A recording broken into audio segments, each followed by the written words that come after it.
Chapter 1742. He was looking at her from the point of view of a god. The invisible pressure of a god made Gong Huanyan's heart tremble. She knelt down on the ground. Gong Huanyan, do you know why I chose you? Shinjiuli said slowly. Why? Gong Huanyan had a bad feeling. Among the 4 guardians of Mo Palace, you are the most useless and have the worst character. I don't want someone like you to stay by her side. Gong Huanyan was speechless. Shinjiuli's words were too direct. Her face turned red, but she didn't know how to reply. It's not scary to be timid, but a bad character can't be changed. I can't let any danger be by her side. Do you understand? Gong Huanyan's pretty face turned pale. I don't mean any harm. In the future, I will follow Divine Lord and listen to Divine Lord's teachings at all times. I will do whatever Divine Lord asks me to do. If Divine Lord has the intention to marry the Devil Lord, I am willing to be your servant. Shinjiuli didn't care about what she said. He said lightly, I only asked you to follow me for one purpose. What? What purpose? I need a female devil as a sacrifice to open this roulette, so I chose you. Gong Huanyan's face changed. Sacrifice? What sacrifice? Shinjiuli didn't say anything. He just closed his eyes slightly and chanted a spell. A faint white talisman flashed from his body and flew toward Gong Huanyan. Gong Huanyan knew something was wrong. She wanted to run away, but her feet seemed to be stuck. She couldn't move at all. She watched the white talisman coming toward her, then, she felt as if something was melting beneath her feet, and she was sinking inch by inch into the groove. Hot. Extremely hot. The temperature of the place where she fell was very high. She panicked and tried to condense the water vapor under her feet, but it was useless. At most, she could only turn the boiling oil under her feet into boiling water. Seeing that half of her body had sunk in, Gong Huanyan shouted desperately, Divine Lord, you can't treat me like this. Huanyan didn't do anything wrong. Please spare me, Gong Huanyan, you once swore that you would go through water and tread on fire for me. Now is the time for you to go through fire and water. Shinjiuli finally opened his mouth and looked coldly at Gong Huanyan. No. I regret it. I don't want to die. I beg you, let me go. Gong Huanyan cried. There must be a demoness sacrificing herself in this place in order to completely seal this Sha. Gong Huanyan, your death will not be in vain. No. Why should I sacrifice myself? The other witches could do it too. Supreme Divinity, please forgive me for my loyalty to you. I'll recruit more witches for you. It's too late, Shinjiuli said. No, there's still time.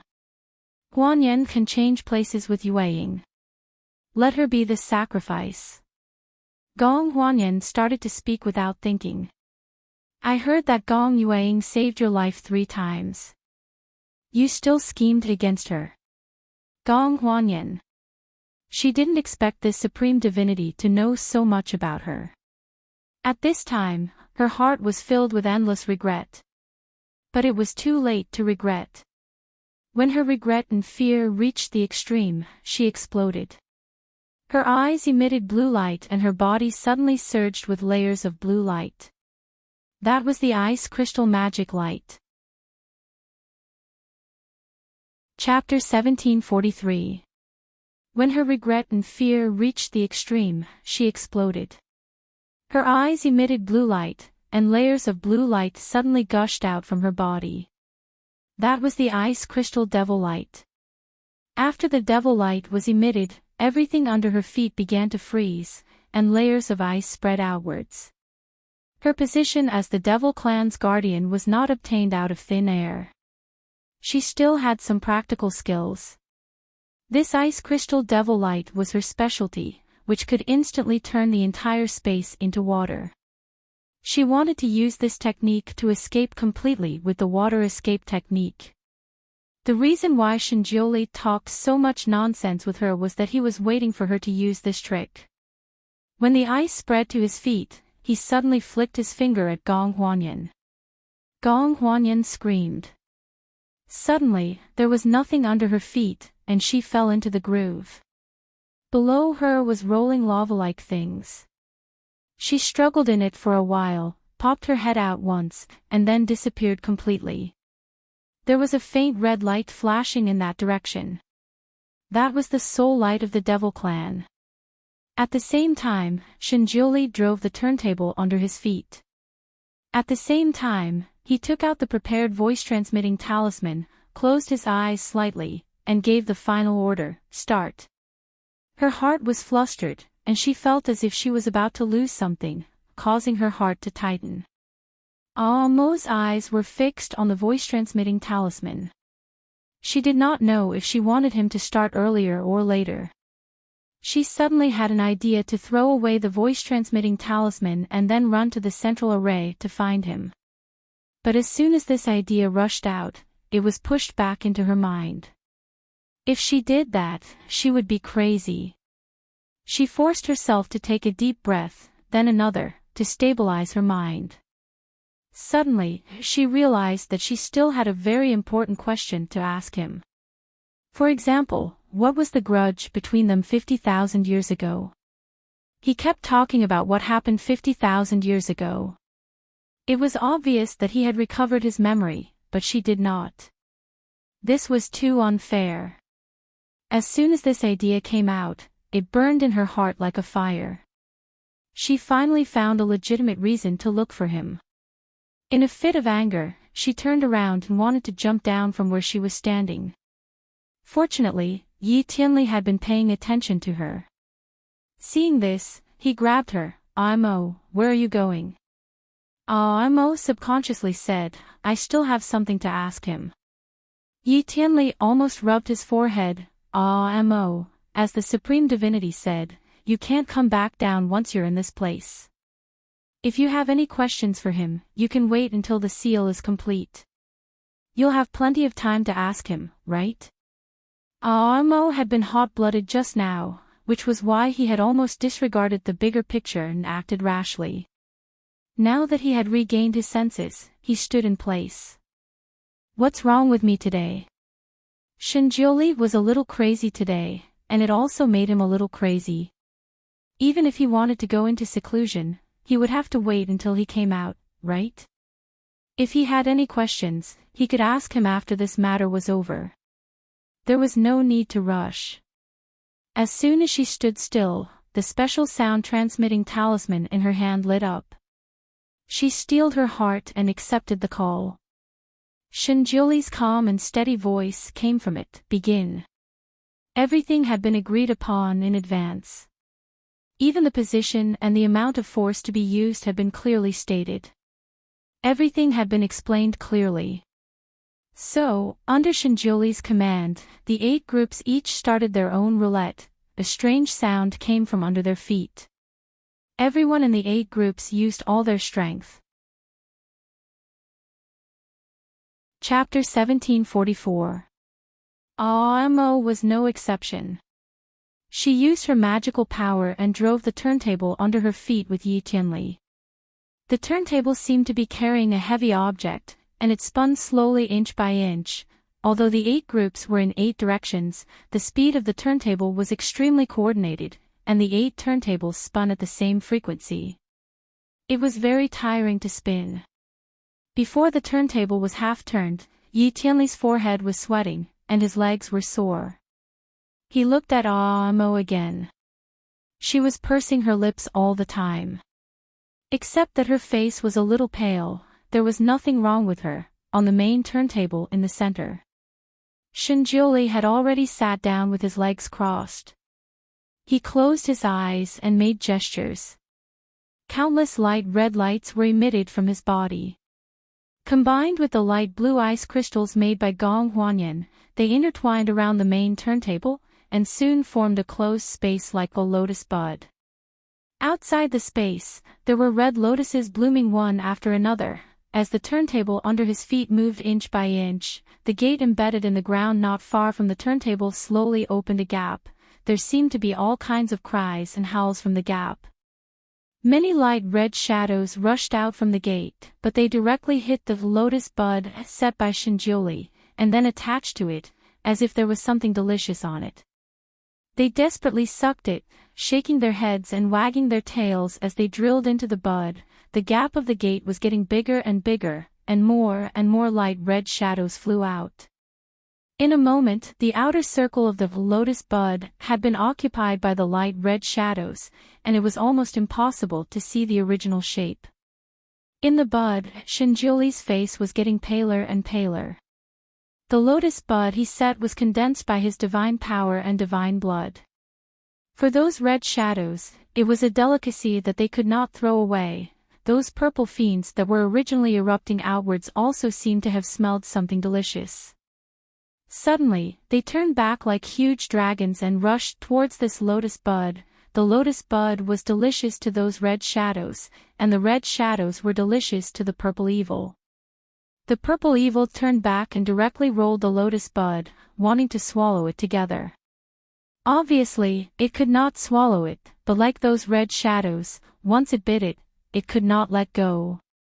As the golden-red turntable turned 180 degrees, the door opened completely. Suddenly, there was an earth-shattering sound between heaven and earth. The lotus bud suddenly broke away from the turntable and rolled toward the door. Naturally, Zisha also followed it and rolled away. Amo and Yi Tianli had just turned the roulette to 180 degrees when they heard an earth-shattering sound.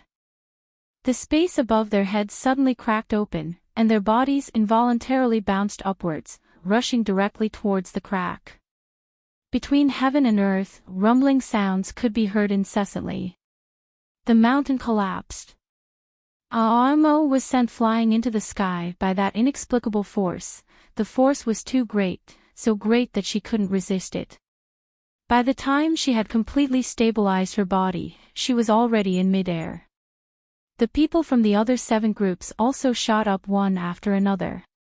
All of them were still in shock as they looked down. Then, everyone held their breaths. The entire mountain was collapsing. All the purple specters in the 8 places where the purple specters emerged were rapidly retreating, like a whale sucking in a river. At the very center, it was also collapsing, revealing a huge hole. All the purple fiend was gathering in that huge hole and drilling into it.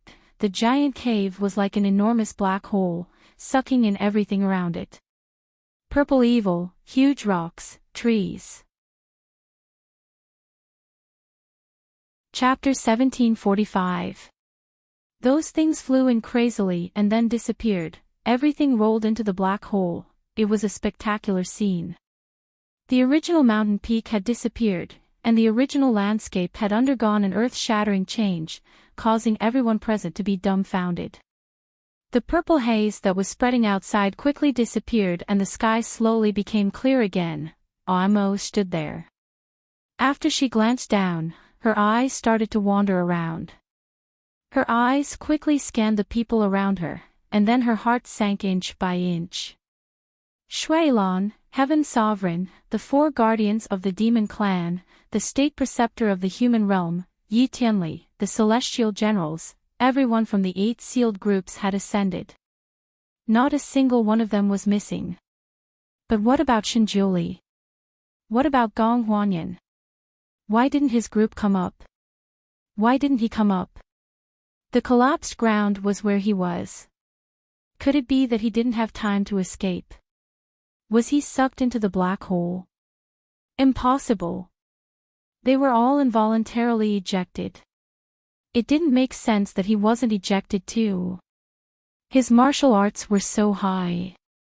It was impossible that he didn't have any way to defend himself. If they could come out, it didn't make sense that he couldn't. Or maybe he came out early and didn't want to see her again, so he left early. What about Gong Huanyan? Did he leave with her too? This didn't seem like his style. Her gaze anxiously swept across everyone's faces. Not a single one of the people from the three realms who had rushed over to save the situation had left. Everyone stood in the air, looking at the collapsed ground, watching this rare spectacle. Everyone was here except for him and Gong Huanyan, Momo. Shui Lan looked for Amo first. He glanced down and fixed his eyes on her. Then, he rushed over. Are you okay? You don't look good. Shui Lan, did you see the divine Supreme Divinity come up? Amo asked immediately. Shui Lan shook his head. No, I came up later than you. The 8 groups of people were ejected one after another. It seemed that Amo's group was the first to be ejected. Demon Lord, your group is the first to arrive, a minor immortal beside him replied. Amo's gaze immediately landed on Xiao Xian. You've been watching all this time? Yes, Demon Lord. Ever since you entered, we have been guarding the perimeter. The Supreme Divinity has ordered that before this place is sealed, not even a fly can be let out. Then did you see the Divine Lord's group come up? The immortal shook his head and replied straightforwardly, no, Demon Master. This immortal said that your group was the first to arrive, hidden in his sleeves. Amo clenched his fists. He thought to himself, perhaps this Xiao Xian's skills are too shallow, so she didn't notice it. Thus, she continued to ask a few more people, those from the celestial realm, those from the devil realm, those from the demon realm. In the end, she had asked all the people who had been guarding outside, but none of them had seen Shinjuli come out. Mo's heart grew heavier and heavier, but his legs grew weaker and weaker. Shui Lan had been by her side the whole time. He seemed to be saying something to her, but she didn't hear anything. There were only a few scenes in his mind. Will you be sad if I die? No. I will celebrate with gongs and drums. After this is over, I will be in isolation for a period of time. I will need you to take care of Nianmo. This is hard to say. Sealing this main array will consume a lot of my power. I can't say for sure if I will be in isolation for a few thousand years. Chapter 1746. Mo, you won't miss me, right? It's nothing. The next time we meet, it will be 1,000 years later. This is my farewell ceremony. I want you to remember me for 1,000 years because of this hug. She stared at the big black hole that was still swallowing everything. A thought came to her mind. Did he pay the price of his life for this seal? Is he dead? Farewell ceremony. That was his farewell ceremony. He left just like that. When this thought came to her mind, her heart fell into an abyss. She couldn't help but put her hand on her chest. At that moment, it was as if the pain came again. There was a sweet taste in her throat, as if his blood was surging in her throat. How could she not know that when her heart was at its most painful, he was stuffing his finger into her mouth, and she was sucking his blood? When he waved his hand to break the wizardry barrier, she saw with her own eyes the deep teeth marks on his finger. She felt hot and cold at the same time. Her head was also dizzy. Since she regained her memory, she knew that she still hated him.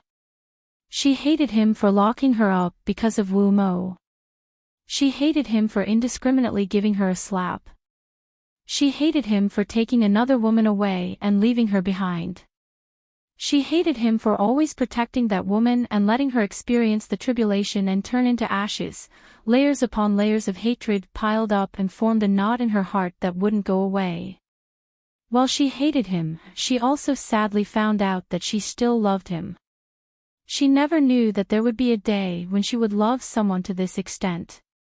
Even if her heart was filled with hatred, she still cared about him. Especially when he hugged her in his arms, she was still shamelessly greedy for his smell and the warmth of his embrace. However, with the accumulation of hatred, she couldn't say anything to admit defeat. She said those words to him, not to hurt him, but to remind herself, Shuailan had been following her. He saw her staring at the black hole with a pale face. He couldn't help but worry. Momo, he's dead, isn't he? Mo suddenly asked softly. Shuailan choked. He also looked at the black hole. In such a situation, even Shinjuli might not be able to escape, right? But that person was a god. How could he die? Momo, he might not be dead. He's a god, then why didn't he come up? Everyone else has already come up, why isn't he coming up? Mo seemed to be asking him, but at the same time, it also seemed like he was asking himself. Shuailan couldn't answer her question. Mo's expression was so empty that Shuailan had a bad premonition. He reached out to pull her. Mo's bright red figure was already falling into the black hole like a meteor. She only left one sentence in the air, I'm going down to take a look. Momo. Shuailan's complexion changed greatly. He shouted and subconsciously chased after him, Momo. Danger. Come back. The black hole had the power to swallow everything. Even though they were far away, they could still feel the terrifying suction force of the black hole. If Mo rushed down, she might not be able to come up. However, how could Shuailan's speed compare to Mo's? He watched as her body fell into the black hole along with the rolling boulders and trees. He didn't even catch a corner of her clothes. Chapter 1747. His blood rushed to his head and he wanted to jump down as well. However, he was held back by his subordinates. Your Majesty, Your Majesty. You can't. Shuailan had used up a lot of demonic energy to activate the seal. His body was held back by his 4 subordinates and he could not rush down. More demons surrounded him. These people pulled at his arms and legs, desperately trying to drag him away from this terrifying area. What a joke. It wasn't easy for their demon emperor to come back. It wasn't easy for the demon race to have some good days. How could the demon race allow anything to happen to their demon emperor? Jumping in there was simply courting death. As for the demon race's subordinates, they naturally did not want their demon lord to jump in. However, Mo's movements were too fast. Furthermore, the demon race had contributed a lot this time. 4 male and 4 female demon protectors had all moved out. Now, they were half dead. By the time they reacted and wanted to chase after him, Mo's figure had already disappeared into the black hole. The supreme god did not come up and the demon lord suddenly rushed down. Everyone was stunned. Even the Sky Emperor had a complicated expression. The other people in the celestial realm also looked at each other. Yi Tianli wanted to go down and take a look but was held back by the Sky Emperor. You can't go to that place. Why? That is the reincarnation death ground. No one can come out after going in. The Sky Emperor was quite knowledgeable. He stood there for a moment and saw the clues. Yi Tianli's expression changed. Then what about the Supreme God and the Demon Lord? Could it be that they could not come up? The Sky Emperor looked down and sighed softly. I only hope that they can be blessed. Shuailan also heard the Sky Emperor's words from afar. His face was pale as he looked down. His heart seemed to be rolling like the waves of the sea. 3 lives. After 3 lives, no matter who she was reborn as, she still loved Shinjuli. Shuailan was also like this. In order to resurrect Shinjuli, she was willing to commit suicide in a different world, suffering the torment of a heavenly calamity star for all eternity. It was even more so for Ningxuemo. Even though he had imprisoned her for 10 years, he still couldn't win her heart. The one she liked and loved was still Shinjuli. Her happiness, anger, sorrow, and joy had always been related to Shinjuli. Amo still loved Shinjuli. Before they entered the purple demon array, he had seen her stare blankly in the direction of Shinjuli a few times when they were roasting game below. Perhaps she didn't realize it herself, or perhaps she hid her emotions very well, but how could Shuailan, who had been paying attention to her, not notice it? She was the person he loved with his life, but her happiness and anger had nothing to do with him. At most, she treated him as a friend. No matter how much effort he put in, it would still be the same. He stood in the air in a daze. The demons around him were eyeing him covetously, ready to pounce on him at any time. Shuailan's heart was filled with sorrow, and a bitter smile appeared on his face. Momo, even if she died, she probably wouldn't want me to accompany her, right? The people around him suddenly shouted in a low voice, "The black hole is gone." Shuailan's heart sank. He looked down and saw that the black hole had indeed disappeared. The flying dust below almost covered the sky. When the dust settled, the black hole was indeed gone, and an extremely tall mountain appeared in its place. The mountain was tall and majestic, and it was actually no different from before. The tall trees on the mountain peak covered the sky. Chapter 1748. The mountain peak was towering and looked exactly the same as before. The tall trees on the mountain peak covered the sky and the sun. Apes and birds were chirping. It was a peaceful atmosphere. It was as if the landslide was just a nightmare. When they woke up from the nightmare, everything would be back to normal. Everyone stood in the sky, stunned. After the dust settled, some of the bolder ones couldn't help but fly down to check. Shuailan also staggered and flew down. After a long while, he leaned against a big tree with a pale face. The place where he and Amo roasted game was still there. He could even find a few pieces of burned wood and the skin of the rabbit. But the purple smoke had disappeared. The array that was once exposed also disappeared. Of course, the entrance of the array was also gone. The original entrance was a big rock as high as a small hill. Shuailan didn't give up. He summoned all of his subordinates to move the boulder away. After these demons used all of their strength to move the boulder away with great difficulty, what appeared in front of them was not the entrance, but yet another boulder. He moved several big rocks in succession, but found that the inside was solid.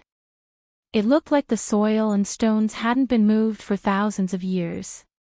Obviously, there was no entrance here. Or it could be said that the original entrance to the formation was simply an illusion and did not truly exist in this mountain. Momo. Shuailan lost all his strength. He slowly sat down and leaned against a big rock. He couldn't get up anymore. Momo, you don't even want your own child for that person. The power of the purple evil spirit was extremely amazing. The rolling purple evil spirit wrapped everything that could be wrapped into a tornado and flew into the big hole. As soon as Amo got close to the big hole, she was directly swept into the purple evil tornado. Broken trees, thousands of tons of big rocks. They all rotated around her with the purple evil spirit. The purple evil spirit seemed to have the power to destroy everything. Those big trees, big rocks, and other things turned into dust after rolling in the purple evil tornado for a while.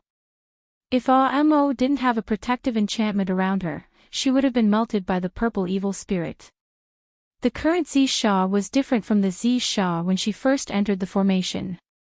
The previous Zisha's destructive power was not so great. But now, this Zisha destroyed everything it saw. Amo had no doubt that even if a big iron lump was involved, it would also be destroyed by this Zisha. He was directly reduced to ashes. She didn't turn into ashes. At the very least, she was still whole. Even her clothes weren't torn. But she felt pain. He felt a burning pain all over his body. More importantly, she felt a repulsive force in it. Everything else was involuntarily flying inwards, but she felt her body being forcefully pushed outwards, as if it wanted to send her back to the outside world. The fierce wind blew around her, but she used all her strength to move forward into the depths of the black hole. She wanted to go in and take a look. She must go in and take a look. Shinjioli, if you don't come out, I'll come in. I want to see what you're up to. Even if you're dead, I still have to find your corpse. If he was alive, he wanted to see the person. If he was dead, he wanted to see the corpse. I don't want to spend the rest of my life hugging this stuffy gourd. I don't want to wait 1,000 years just to see if you're dead or alive. I want to know if you're alive or dead. She didn't know when the tears flowed out, but they were burned dry by the wind in an instant. Chapter 1749. She pursed her lips tightly and no longer thought about who had wronged who in the past. There was only one thought in her mind. She wanted to see him, even if it meant seeing a corpse. She was like a boat going against the current in this purple smoke, and it was extremely difficult to move forward. It was dark in front of her, and she couldn't see anything clearly. It was as if she was leading to hell. If she was a little timid, she would have to desperately turn back even if it was smooth sailing, not to mention the difficulty of moving forward. Fortunately, her skills were not bad, and she had a kind of courage to fight. As long as she made up her mind, even if there was a mountain of knives and a sea of fire in front of her, she would rush forward without blinking. She didn't know how long she had been moving forward. Perhaps it wasn't very long, but in the heart of an impatient person, 1 second was like a century. Bang! She didn't know what she had bumped into, but she was a little dizzy and her forehead was almost bulging. Since she had followed the purple evil spirit to the depths of the underground, because the things that were wrapped in it had been melted by the purple evil spirit, she hadn't encountered anything other than the whistling wind around her. Now that she had suddenly bumped into this, she couldn't help but reach out to touch it. However, she touched something slippery. That thing squeaked when she touched it, giving her a fright. She was the Devil Master, so her skills were naturally not small. Even in the dark space, she could see things as if she was wearing night vision goggles. She glanced at that thing, and then she had goosebumps. It was a ghost with a physical body. Its physical body was not flesh, but condensed by dark purple gas. It was like water, and the cold air penetrated directly into people's bones. The ghost's mouth was tightly biting the thing in front of it, and it looked like it wouldn't let go even if it died. There were countless ghosts attached to the thing that was bitten, so people couldn't see the specific appearance of this thing. She could only faintly feel that this thing seemed to be slowly rolling forward. The ghosts squeaked, but they were unwilling to let go. Amo smelled a familiar smell from that thing, and her heart beat wildly. She didn't care about anything else, and she grabbed a few ghosts and pulled with all her might. Finally, they were pulled away from the thing. Those ghosts were naturally unconvinced. They turned around and turned to bite her. Amo narrowed her eyes. She was the Devil Master, and these ghosts still wanted to bite her. Amo's hand trembled, and a red light flashed, turning the spirits into nothingness. Because there were a few ghosts missing, Amo squeezed in before the other ghosts rushed over to fill the gap. Then, she finally saw him. The moment she saw him clearly, her head buzzed. His blood rushed to his head. He sat upright inside like a Buddha, his hands forming a seal. Drops of blood appeared on his fingertips, condensing into a line of blood that flew directly above his head. And there, the heavenly path sword was floating and spinning in circles, forming the shape of a lotus. It shone brightly, but this lotus was blood red, and it was the kind that bloomed and withered. As the saying goes, flowers bloom in an instant, flowers fall in an instant. Blood-red petals floated down from above and danced around his body, forming a flower canopy. It looked both strange and beautiful. Around the flower canopy, there were 8 strange-looking purple monsters. These monsters looked indescribably strange. Although they had noses and eyes, they were not where they should be. For example, some had noses above their eyes, and some had a claw sticking out of their mouths, holding an eyeball and turning it around. Chapter 1750. It was simply a replica of the alien monsters in the sci-fi horror movies she had seen in her previous life. Or rather, it was even more disgusting and surprising than those monsters. There were 8 of these monsters, and they surrounded the flower barrier in 8 directions. Their long fangs pierced the flower barrier, and they tore and bit the flower barrier crazily. Blood seeped out from Shinjoli's fluttering blue clothes, but he remained motionless like a mountain. His fingers moved even faster and faster, the 8 evils of chaos. Amo didn't know why, but these 4 words flashed through her mind. Her eyes stared at Shinjoli's body.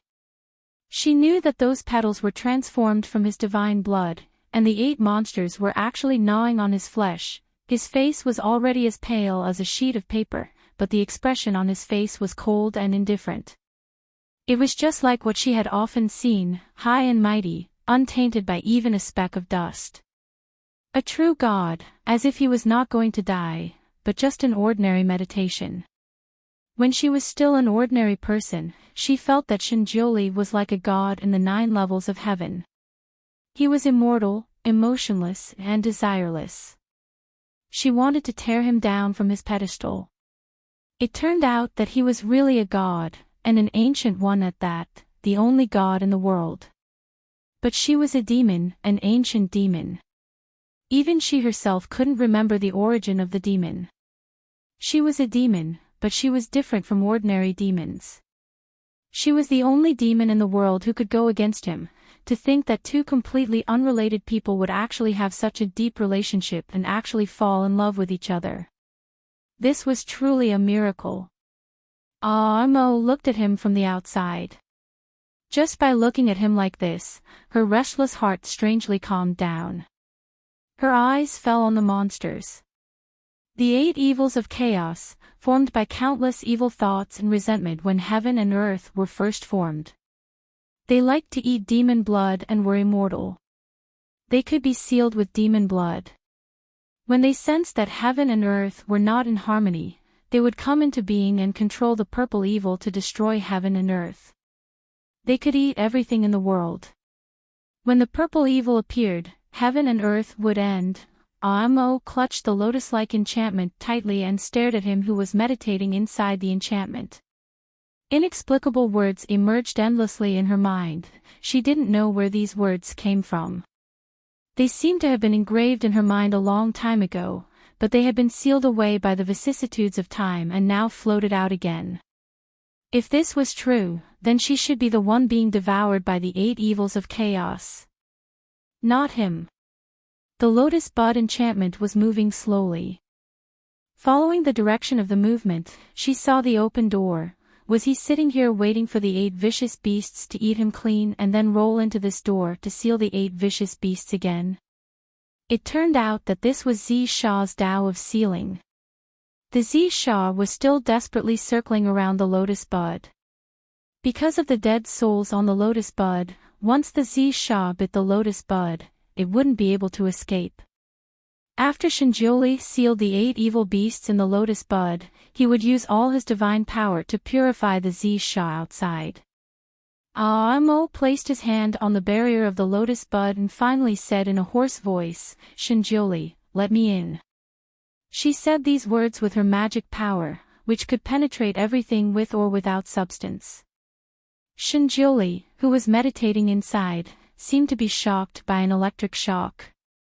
He suddenly opened his eyes and looked in her direction. When he saw her pretty face close to the lotus bud, his face changed greatly. "You.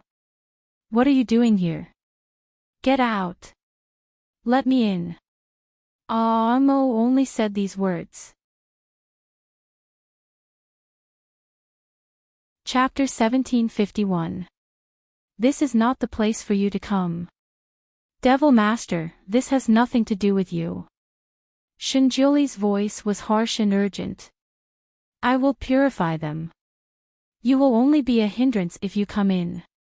Get out. Get out now. I will say it again. Let me in. Amo stared straight at him and refused to give in. Shinjuli suddenly looked straight at her. There was no emotion in his eyes, only hatred and indifference. Devil Master, are you always so confused? Or is it that you've rekindled your feelings for me and want to get me back?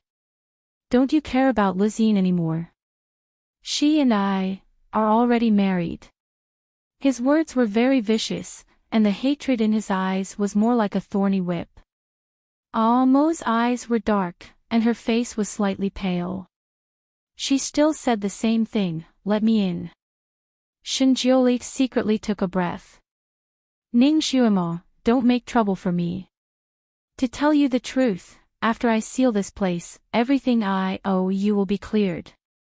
I will go back to the Tianxi continent and live the life I used to. There will be nothing between you and me. Nianma is your child. I have done you wrong, so I will resurrect him and return him to you. In this way, we will not owe each other anything. Why do you still want to be entangled? Amo pursed her lips and turned a deaf ear to his harsh words. She only asked in a low voice, you don't want me to go in, do you? She occupied the position that the ghosts should occupy. The wandering ghosts in the outer circle were naturally unwilling to give up. They circled around behind her and stretched their claws. The purple evil spirit gathered behind her was getting thicker and thicker. It was getting fiercer and fiercer. It was about to solidify. If she did not have a wizardry barrier to protect herself, she would have been devoured by these ferocious creatures at this time. The purple evil and the dead souls were extremely dangerous. Once she stayed with them for a long time, even if she had a protective wizardry barrier, it would bring irreversible damage to her. Shinjioli looked at her pale face and suddenly sneered. Ning Shuimo, are you so shameless? If you know what's good for you, get out of here. I don't want to see you again. This was the harshest thing he had said to her since they met. Amo had been holding on to the lotus bud barrier with both hands, but now she slowly let go of it. She smiled gently. Okay, I'll scram. Shinjioli, don't regret this. Her charming face was pale, and even her once captivating red lips had been pursed into a pale white. Shinjioli suddenly looked away and said coldly, I have never regretted it. Get the hell out of here. Out of the corner of his eye, he saw a flash of light in her right palm and a dagger appeared. His heart suddenly sank. Before he could say anything, Amo had already cut open his left palm. Blood flowed out instantly. The surrounding purple demons seemed to have smelled the taste of the best delicacies and rushed to her palm one after another. Shinjioli's face changed dramatically. He knew that once the purple demons got into her body, she could only wait for death. At this moment, he had no time to think too much. He raised his sleeve, and the wizardry barrier in the direction where Amo was standing suddenly cracked open. Amo pressed one hand on the gap, and her body swayed. She directly entered the wizardry barrier. The lotus bud closed the moment she entered. Of course, there were some strange-looking ghosts that followed her in. They opened their mouths and attacked Amo desperately, trying to suck the blood flowing from her palm. Chapter 1752. A beam of white light shot out and hit those ghosts, causing them to be annihilated. You're crazy. Shinjioli was simply flustered and exasperated. Amo closed her eyes slightly. Yes, she was crazy. She had gone crazy the moment she met him so many years ago. He was so crazy that he couldn't control himself. The 8 chaotic evils in the enchantment seemed to have smelled a real delicacy. They let out a few ear-piercing screams and pounced on her. Sure enough, her flesh and blood was the real treasure to them. The god's flesh and blood was just a substitute. Amo pursed her lips and smiled. She did not know if she was laughing at this damned fate or at her own inexplicable feelings. She raised her hand and the sky splitter sword struck again, slashing at the first evil beast that attacked. Her sword was invincible. That day when Yi Tianli held it in his hand, she used his not-so-skillful swordsmanship to stab Shinjuli. Not to mention that she was personally attacking now. Its power was not to be underestimated. She thought that this sword could split this monster into two. Even if it did not split into two, it could at least cut a big hole in its body, right? She did not expect that when her sword stabbed into the monster's soft and slippery belly, it was like stabbing into oil. She did not feel anything at all. When she retracted her sword, there was not even a white mark left on the monster's body. This angered the monster. Its fangs grew 10 feet in the wind and it stabbed at Amo. 3 of the other 7 monsters also gave up on Shinjuli. They also flashed their fangs and rushed towards her. Fast. Amo had never seen such a fast monster. Suddenly, something flashed in her mind.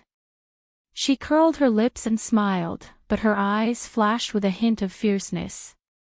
The sky splitter sword in her hand suddenly struck out. A rain of blood suddenly flew around her body. The rain of blood turned into small crimson swords and shot towards the 4 monsters. There was an earth-shattering roar in the enchantment. The 4 monsters were turned into hedgehogs in the blink of an eye by these small crimson swords. They howled and fell. Before they fell to the ground, they turned into ashes and scattered. Shuema. Stop. Shinjuli's voice sounded like it was going to split apart. His body swayed, and he finally managed to get around the monsters that were still surrounding him. He ran towards her.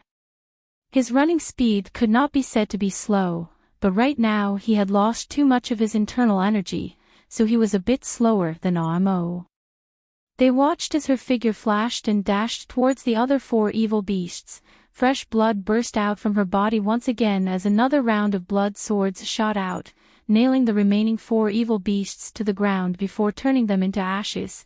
In the blink of an eye, the 8 ferocious beasts disappeared without a trace. The lotus bud enchantment finally quieted down. Amo's entire body was bathed in blood, and his face was pale. He stood there swaying, but there was a smile on his lips. Shinjuli, if you want to completely destroy these evil beasts, you don't just have to offer the flesh and blood of the gods. There's also the blood of the demons' hearts, Shuema. Shinjuli did not care that she was covered in blood and directly hugged her. His voice was anxious and angry. Who told you to do this? His fingers trembled as he felt her pulse. She raised her hand and struggled to avoid him. She slightly closed her eyes. I think, this way, we don't owe each other anything. She even struggled, as if she wanted to escape from his grasp. Shinjuli hugged her so tightly that it was as if she would disappear if he let go. Shuema, let me see your injuries. His voice was very hoarse. Chapter 1753. His voice was extremely hoarse, and his fingers that were touching her wrist were extremely cold. The 2 moves she used just now were the unique skills of the Devil clan, but they were also moves that could kill 1,000 enemies and hurt 800 of her own. The blood sword that burst out was condensed from her heart's blood and magic power, and its lethality was not ordinary. It was a move that could be used to perish together with the enemy when there was no other choice. This kind of move could only be learned by the Devil clan who had extremely high magic power. It was a bit similar to the demonic disintegration technique. Once used, it could certainly destroy the enemy, but it would also be used up along with the loss of heart's blood. Many years ago, there was once a devil king who was chased into a corner by his pursuers and was forced to use this move. He killed hundreds of immortal cultivators, and his soul was annihilated. Shinjoli never thought that Aamo would use this move on the 8 evil beasts as soon as they came in. He wanted to stop it, but it was too late. At this moment, she was lying in his arms, gasping for breath. There was a trace of a stubborn smile on her lips, but her eyes were about to close. Shinjoli, this way we don't owe each other anything, she murmured. I want to save my face. If you don't want to be with me, just throw me out. Shinjoli's face was snow white, and his heart seemed to be torn apart in an instant. He hugged her, who was almost floating, and said, Chuama, I'm sorry. He didn't mean to hurt her, but he wanted to let her go, but he didn't want her to die here. The 8 chaotic beasts were the root of the purple evil. Usually, they could only be sealed, but they couldn't be completely killed. There were only 2 ways to kill them. The first was to use the flesh and blood of God.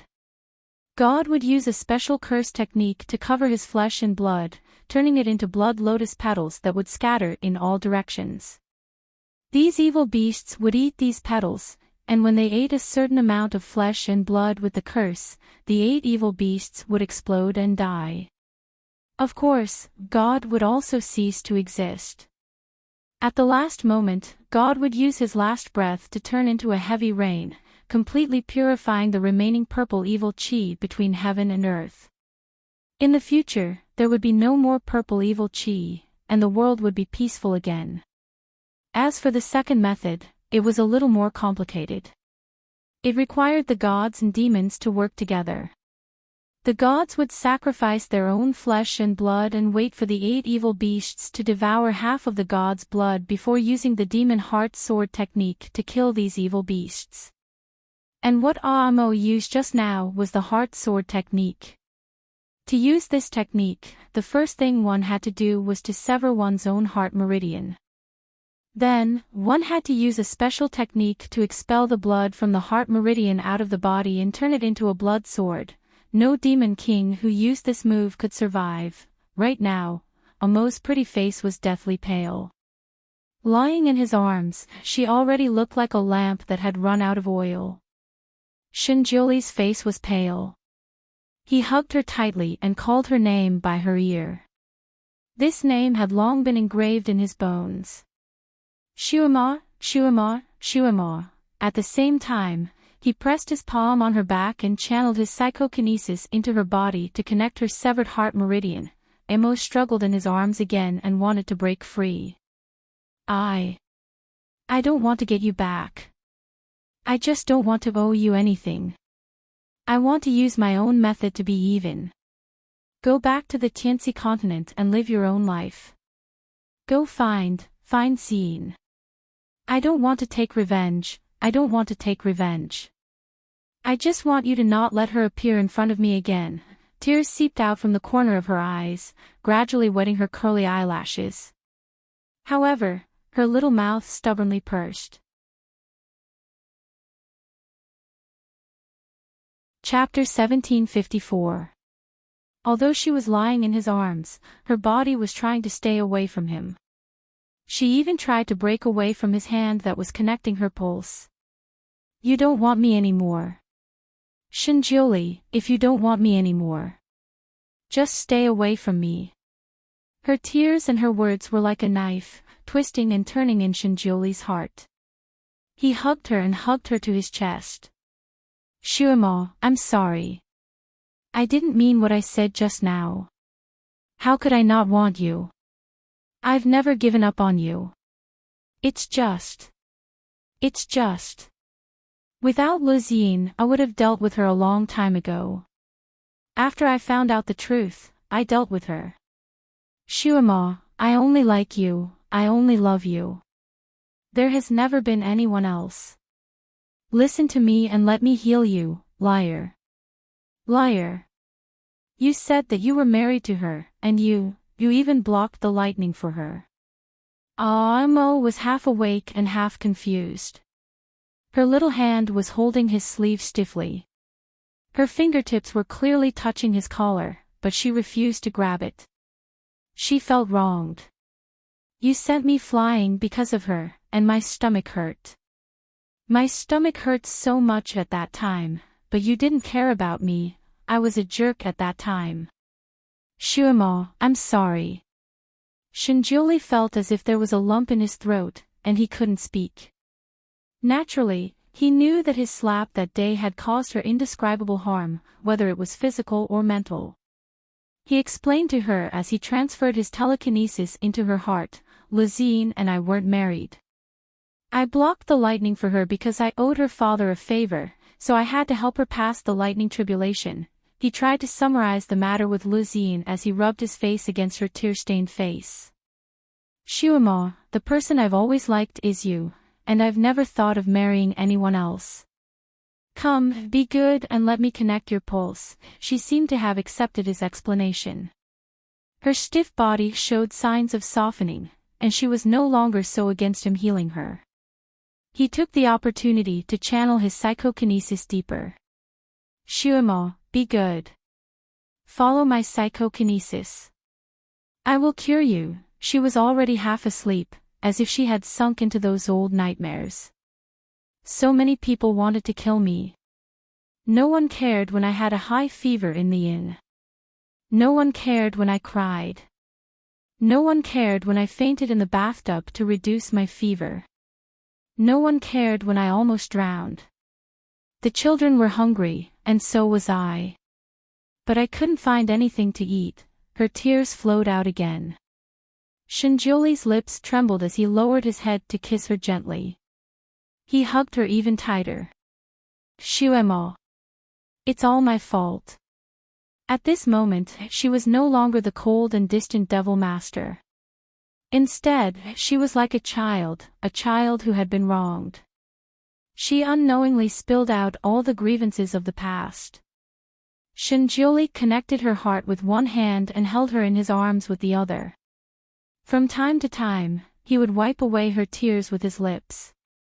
Her tears were salty and a little bitter. The temperature seemed to be able to directly burn his heart. Hearing his repeated apologies, she finally stopped resisting him. Her small hands unknowingly clung to his clothes tightly, as if she had finally found the support of her soul. She leaned her head against his chest and murmured, "Great God, I'm cold. Hug me." "You haven't hugged me for a long time." Shinjuli could only hug her even tighter. Tears fell from the corners of his eyes, and his heart rose and fell like a tide. How long had it been since she called him Great God?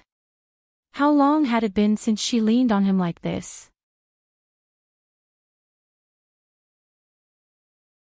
Chapter 1755. She was obviously in a daze. Almighty God, please don't abandon me again. I am afraid that you will abandon me. I am pregnant with your child. No, I can't use the child to threaten you. You want me because you like me, not because of the child. Shuemo. Shinjuli's lips touched the corner of her lips. How long had it been since he hugged her so intimately? His lips touched her lips that were a little dry because of excessive blood loss. His heart ached as if he was drowning. He never liked to explain himself. Shuemo, I have always wanted you because I like you.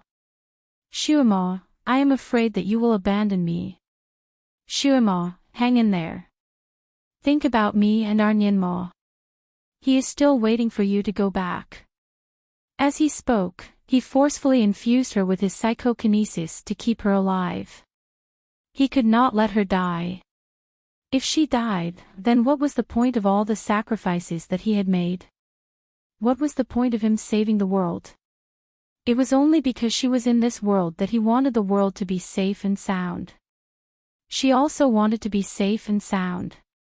His psychokinesis surged into her body and forcibly connected her heart. However, without her cooperation, the heart meridian would not heal on its own under the support of his psychokinesis. She did not know if it was because of his last sentence or because the blood in her heart was flowing again. Her brain finally woke up from the half-drowsy state. She struggled to open her eyes to look at him. Her pair of eyes were misty and dark as if they had been washed by water. From the initial confusion, they gradually became clear. It was as if she had finally struggled out of the nightmare of the past. Looking at his pale face, she said, She wanted to push him away, but she could not bear to. She had been longing for this embrace for too long. Now, she was finally here, and he was hugging her so tightly. It was like many years ago, before the two of them had broken up. Although he did not confess his feelings, he often liked to hug her. She also liked to nestle in his arms. In his arms, she felt like a drifting boat that had finally found a harbor.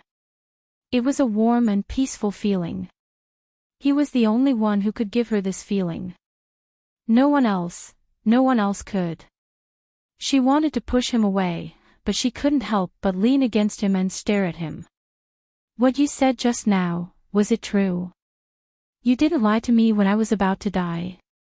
She lowered her eyes again.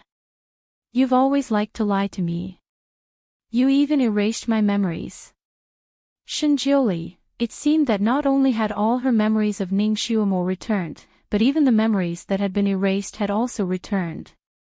No wonder she didn't believe him. Although she was still skeptical of him, she was like a little kitten curled up in his embrace. Her little mouth was still proudly pursed, but her little hand was unknowingly grabbing onto his lapel. He was like a child who was afraid of being abandoned. He stubbornly expressed that he was not afraid of being abandoned because he was already used to being abandoned. However, he still yearned to be taken in and didn't want to be abandoned. She probably didn't realize how contradictory her actions and expression were. Her expression made his heart ache, but he couldn't help but laugh. Just as the corner of his lips rose, it was filled with sorrow. This was his treasure. He had always wanted to hold the treasure in his hands. He didn't know when he had accidentally lost it. Now, he finally found it again. Chapter 1756. He lowered his head and kissed her on the forehead. It's true. It's truer than real gold. Xuemo, I've wronged you. I've done a lot of wrong things and caused you to suffer a lot. Can you forgive me? His cool lips kissed her forehead, but she felt a scorching heat. That scorching heat flowed down her forehead and into her lungs, making her lungs feel warm as well. Her heart didn't hurt as much anymore. You told me to get lost and said you didn't want to see me. She pouted. I'm wrong. He kissed her again. You said I was muddle-headed and that we didn't owe each other anything. She wanted to settle the score. Yes, I was muddle-headed. I was wrong. Shinjioli kissed her again. His kiss and words warmed her heart. She wiped her eyes, but she couldn't hold back her tears. Her tears burned him.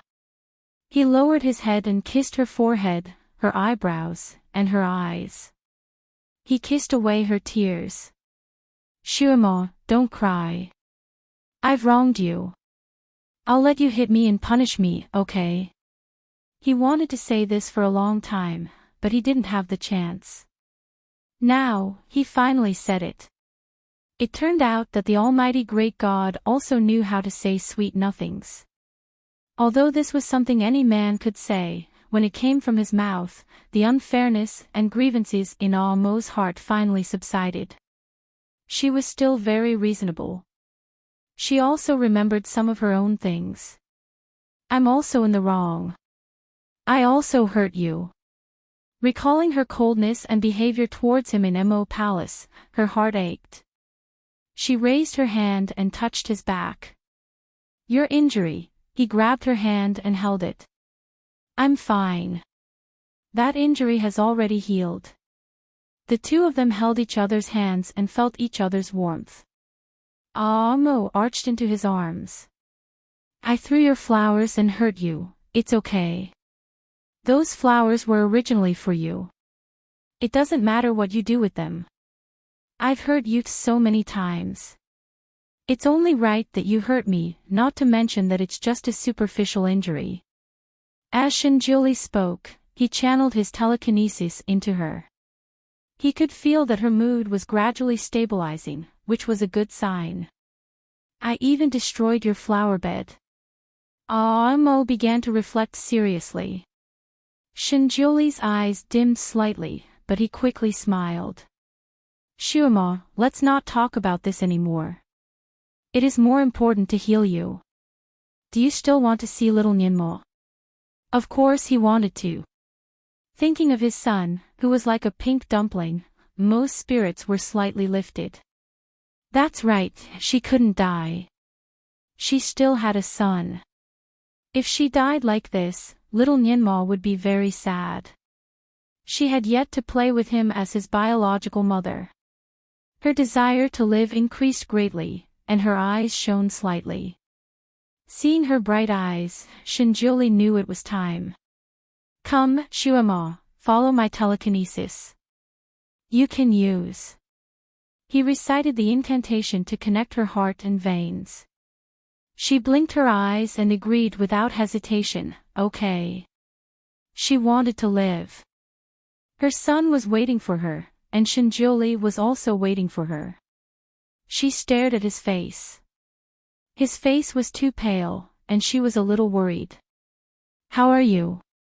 She did not forget that when she first came in, the evil beasts were already half full. In other words, at least more than half of his divine power was lost. I'm fine.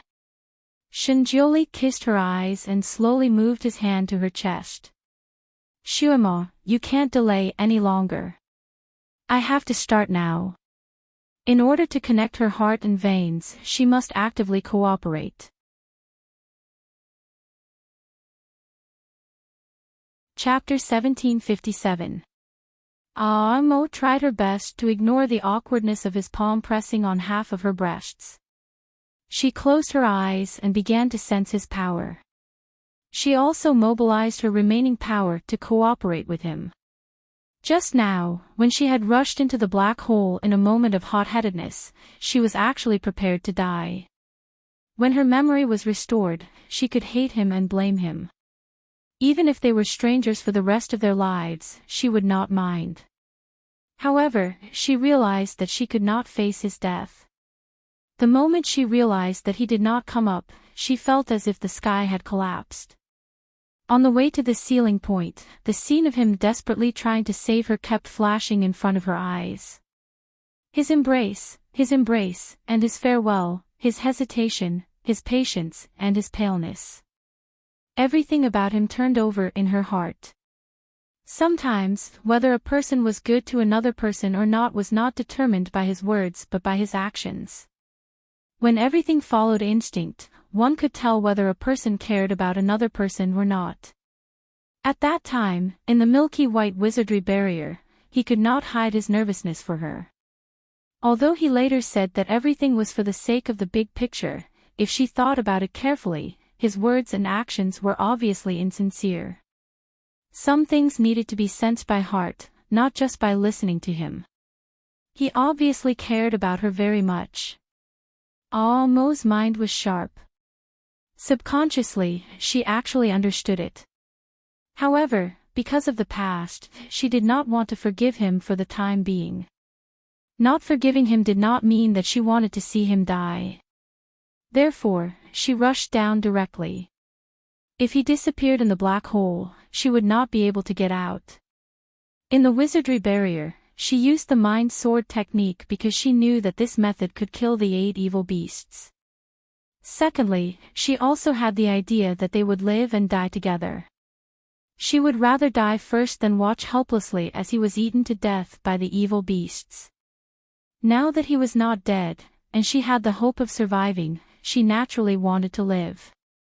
Otherwise, little Ninmo would be an orphan. He was still so young. After all, he was only a few months old.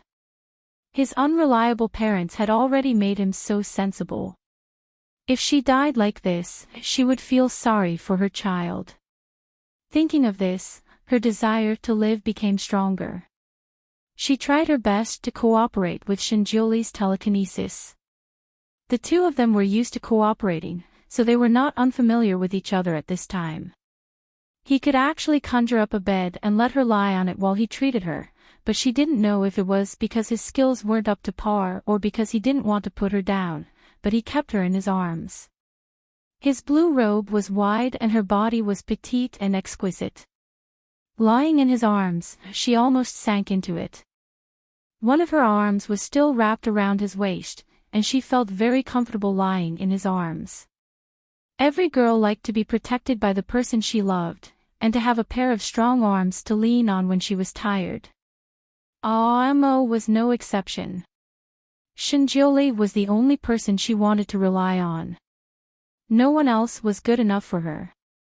The misunderstanding between them hadn't been completely resolved yet, and Amo wasn't someone who would believe everything someone said. Under normal circumstances, if Shinjioli explained it to her, she would certainly not believe it.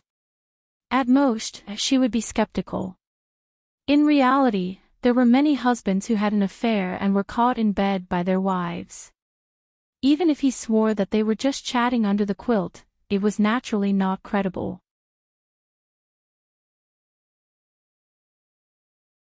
Chapter 1758. There were too many misunderstandings and worries between her and Shinjioli. In fact, it was not something that could be explained with just a few words. Moreover, in order to not make her hate him and to restore their relationship as soon as possible, he even erased her memory once. With such a bad record, it would be difficult for her to believe him with just a few words. But she would rather believe him now. As long as he explained, she would believe him. After all, she understood his character and personality. Subconsciously, she was willing to believe him. Subconsciously, she was also looking for a way out for her feelings. Connecting her heart was actually very painful.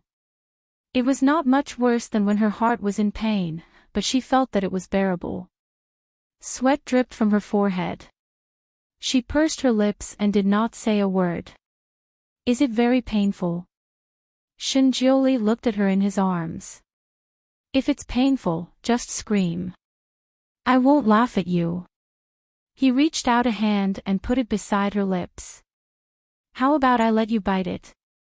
Amo remembered the scene when he treated her heart before she was sealed.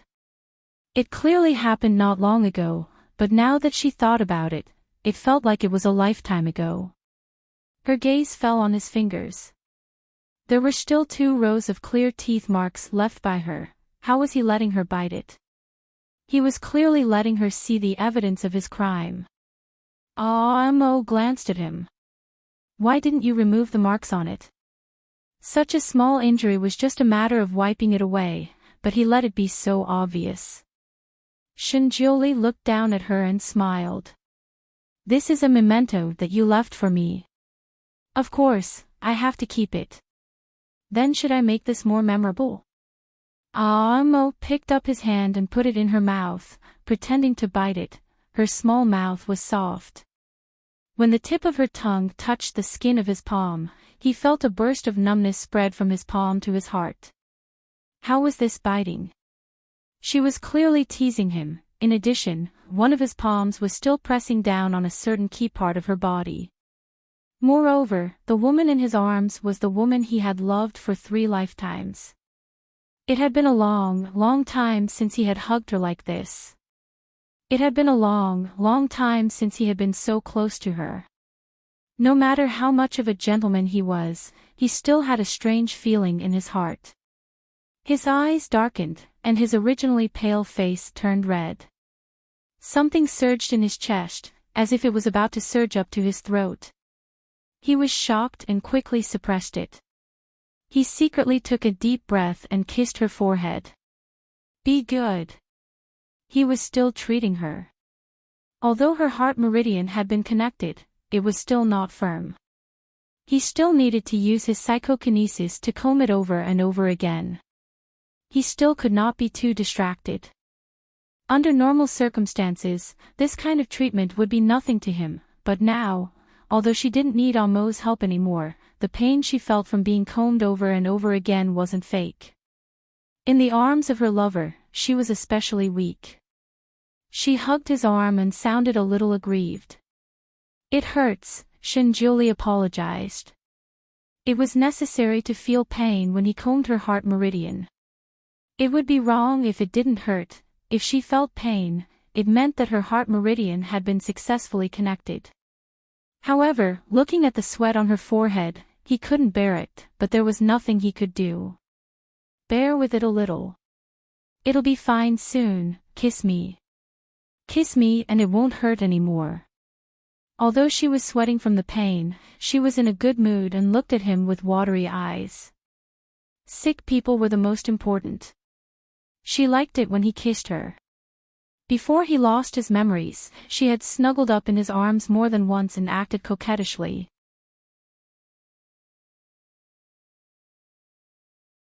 Chapter 1759. When he was being pestered by that little girl, she even took the initiative to climb into his bed and nestle beside him. She could be brave in front of anyone, she could be invincible in front of anyone, she could be lofty in front of anyone. Only in front of him, she could completely let go of herself, just like a child. Facing her watery eyes, he naturally could not reject her. He lowered his head and kissed her face again, just like the wings of a butterfly, brushing past her cheeks. His breath was slightly cold, with a faint unique fragrance. When it touched her face, it made her heart feel like it was being brushed by a spring breeze. She closed her eyes in satisfaction, as if the pain had really lessened a lot. She did not want to take the initiative to kiss him yet. That would have to wait until she had completely forgiven him. Now, she would treat it as giving him a little sweetness, and also giving herself a little sweetness. Although she was still sweating from the pain, the corners of her lips could not help but curl up like a bean pod. Shinjuli looked at her calm and beautiful face, and there seemed to be a flash of pain in his eyes. He could not bear to. He really could not bear to part with her. How good would it be if time stopped here? He wished that he could cast a spell to stop time and stop it at this moment. At this moment, there was only him and her here, hugging each other. He wanted to dream of such a moment even in his dreams. But he could not. His skills were not good enough now, so he could not stop time, and he could not stay with her for a long time. Since he already knew the result, he should not have provoked her again. He should not have let her have any hope. He should have treated her coldly and let her hate him to the core. Not like now, when he gave her hope, but it could only be a mirage for a moment. This kind of behavior of giving people hope and then destroying it was the most cruel. He knew this clearly, but he still could not control himself when he saw her using that kind of self-destructive skill. He only wanted to be good to her, to not let her cry, to not let her feel pain, to really hug her, to kiss her properly. At this moment, they were still in the lotus bud. The remaining purple fiends outside were still biting on the bud. The door to hell was still half open, waiting for the bud to enter. Although the 8 ferocious beasts that produced the purple fiend had completely disappeared, the amount of purple fiend that flowed back out was too much. He had to use his divine power to purify it, or else they would recuperate for a few hundred years and breed new 8 ferocious beasts. The new 8 ferocious beasts that appeared had no natural enemies. Even if he and Amo worked together, they would not be able to seal them again. Therefore, he still had to do what he had to do. What's more, he had already planned everything in detail. Some of the necessary steps had already been taken.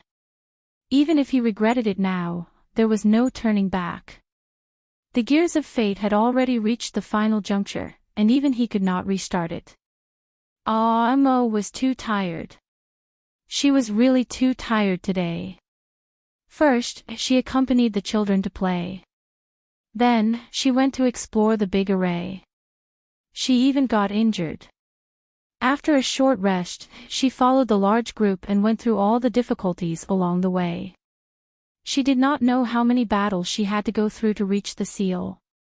In the middle, she even had a heart attack and almost lost her life. It was not easy to seal the big array. She was ejected into the sky, but found that Shinjuli did not come up. Then, she desperately rushed back down. It took her a lot of energy to rush back like a boat against the current. In order to enter the lotus bud, she cut herself. After entering, she even used the forbidden technique to kill the 8 ferocious beasts.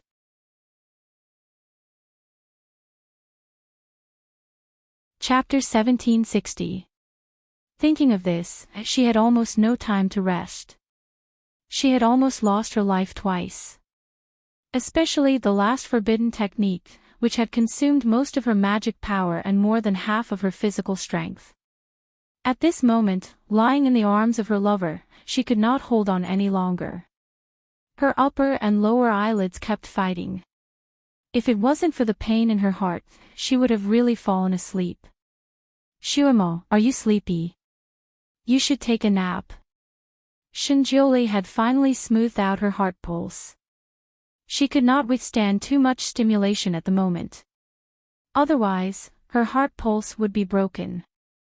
She had to rest for a while. If he could, he would force her to rest for a few days and stay by her side all the time. But now, he could not. He could only stay by her side for an hour at most. Amo was indeed sleepy. She hugged one of his arms and said, "Almighty, I am asleep. You won't leave me alone, right?" She forced her eyes open and looked around.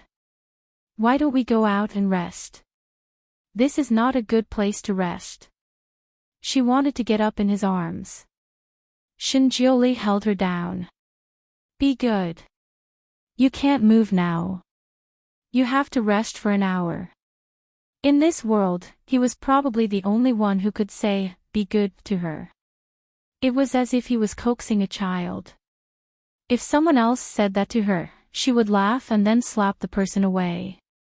Then, she would step on the person to make them behave. But now, when she heard him say that, she felt very happy. She was really hopeless.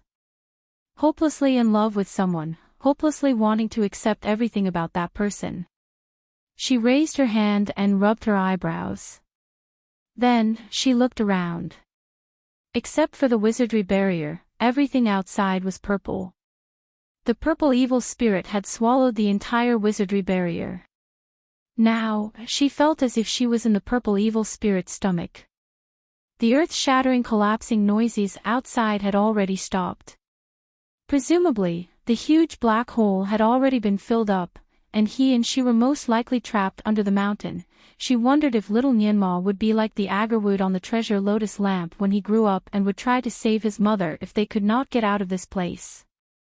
She couldn't help but smile again, and even her eyelashes curved. Although Shinjioli was full of worries, seeing her like this, he was in a good mood. He raised his hand and pinched her cheek. "What are you laughing at?" "I miss Imo. Back then, you actually raised him in a rock. He practically popped out from a crack in the rock. He's already comparable to the Monkey King. I wonder if this brat will have the ability to wreak havoc in the heavens like the Monkey King when he grows up." How could her thoughts be so scattered at such a time? Shinjioli couldn't help but laugh. He does have that ability. I'm much more capable than Sun Wukong's master. Naturally, my disciple won't be bad. He looked down and brushed her neat bangs again, teasing, "You are the best proof. Not everyone can train a good-for-nothing into a genius. Tisk, I'm not trash. At that time, I was an unpolished jade wrapped in the jade annulus of He clan. You have found a treasure by taking me as your disciple." Amo picked up one of his hands and fiercely bit it. Of course, it looked like the bite was heavy, but the bite was light. Only 2 rows of shallow teeth marks were left. "Well, you have indeed found a treasure. That's why I have a good eye. I can see through your useless appearance and see the genius inside." Shinjioli flicked her little mouth with his finger.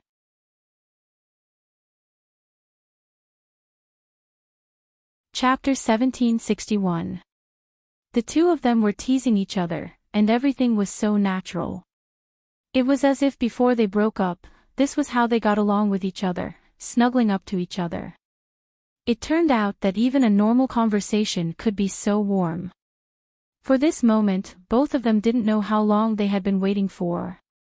She remained in his arms, her face pressed against his chest, listening to his steady heartbeat.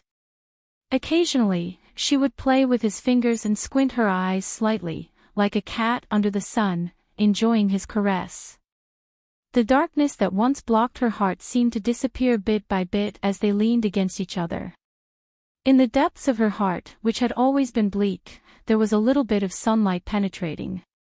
In fact, there were still some questions and grievances hidden in her heart, but she didn't want to ask or mention it at this time, so as not to break this rare peace. Supreme Divinity, you. She didn't know what to think, but she used the honorific again. What are you calling me? Shinjuli narrowed his eyes slightly. Anyone could call him Supreme Divinity, but she couldn't. If she called him that, his heart would hurt.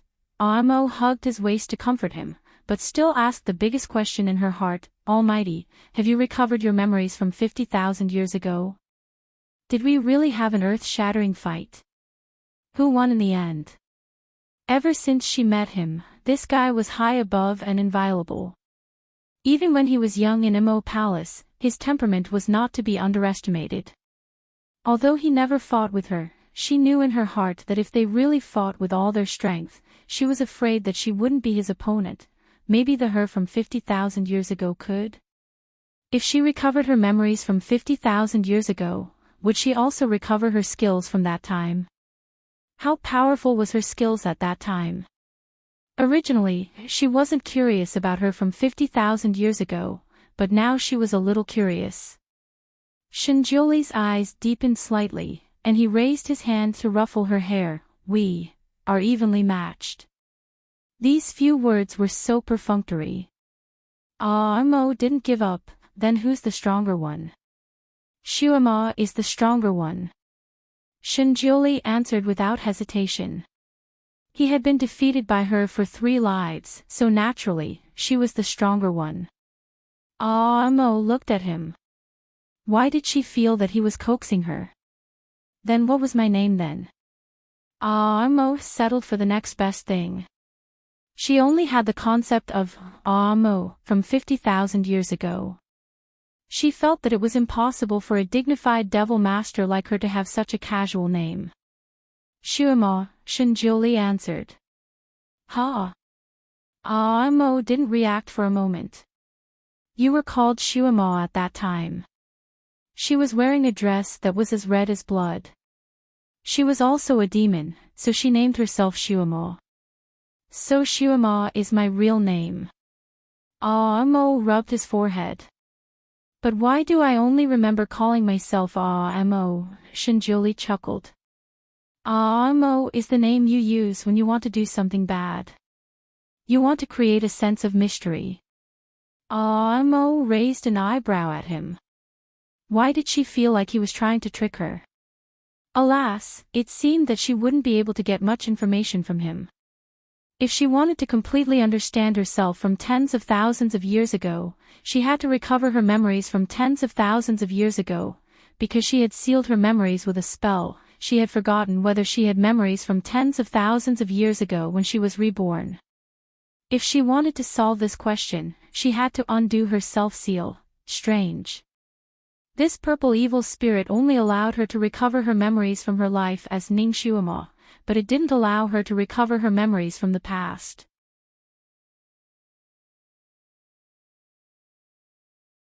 Chapter 1762. Should he unlock the seal and look at the memory from more than 50,000 years ago? It would take 2/3 of the time. It seemed that it was not worth it just to look at the memory. Aomo's recovery speed was faster than Shinjuli expected. After only a little more than 15 minutes, her pale face had a hint of redness. When she spoke, she was getting stronger. At this speed, perhaps after half an hour, she would be able to escape without his help. However, in the current situation, would she escape alone? When the misunderstanding was not resolved, she was willing to follow him. Now that the misunderstanding was resolved, if she knew the truth, she would not leave. There was a high chance that he would die with him. If he was selfish, he would want her to accompany him even if he died. No matter where he went, he wanted her to accompany him. If possible, he would tie her to him. However, he could not. All the sacrifices he had made were for the sake of letting her live a good life, a life that was free and at ease. Otherwise, why would he do all this? Moreover, they had a little Nianma. Nianma was still so young. He could not let him lose his parents. Otherwise, the little boy would cry to death. Thinking of his son's terrible crying skill, Shinjioli felt a little troubled. He looked at her in his arms. She was probably really tired. After talking for a while, she was so sleepy that her eyelids were drooping. However, she still tried to stay awake and chatted with him. Her little hand was holding his big hand. Their fingers were intertwined. She was holding his hand tightly. If his hand moved slightly, she would be aware. She was now the devil master. Her sixth sense was very sharp. He was now an arrow at the end of its flight. He was afraid that he would not be able to plot against her. When he let her in and treated her well, he already had the idea of erasing her memory again. He wanted to completely erase this part of her memory and erase the memory of her previous life. Then, when he really disappeared, she would not be in pain. She would not be in so much pain that she wanted to die. She would be able to live happily again.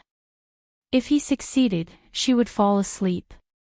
He would take advantage of the time when she was unconscious to send her out of this dark underground and back to the surface. He believed that there would be someone waiting for her on the ground. When she woke up, this memory would disappear. She would only remember that she had sealed Zisha. At most, she would remember the promise of 1,000 years between them. Time was the best medicine to heal all wounds. Even if he did not return after 1,000 years, she could still accept it. Moreover, what he wanted her to remember was the hatred that could not be quelled. She kept talking to him, as if she wanted to say all the things she had been holding back for so long. He was also talkative and made all kinds of jokes with her. He kept hugging her very, very tightly, but he didn't do anything out of the ordinary. The most he did was kiss her forehead, the tip of her nose, her eyelashes. He never dared to touch her lips again. Shuamo, are you sleepy?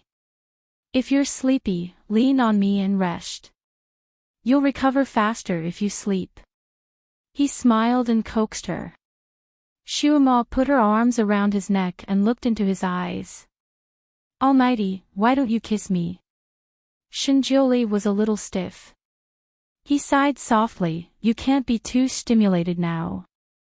Before he finished his words, he was covered by her cold lips. This was the first time that she took the initiative to kiss him since they met.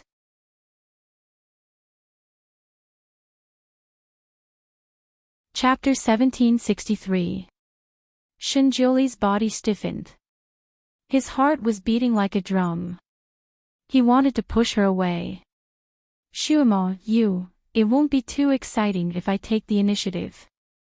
Almighty, kiss me. She whispered beside his lips.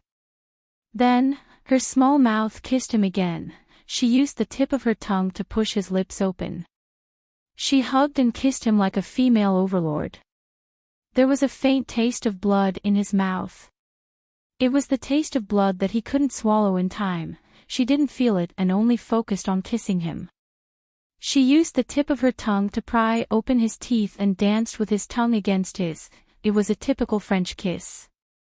She was the one who took the lead. She kissed him passionately and crazily as if she could warm his cold lips and restore his vitality. After the kiss, she buried her head in his chest and panted slightly. Shuemo. He called her with a trembling voice as if he had sensed something. Her little face was buried in his chest, and he could feel the wetness slowly spreading from there. Was she crying? He raised his hand and wanted to do something, but he stopped when he felt the wetness. Idiot, why are you crying? He forced a smile. I'm happy. Her face was still on his chest, and her voice was a little muffled. Shinjoli let out a sigh of relief. He couldn't delay any longer. He raised his hand, her hand groped over and held his hand tightly.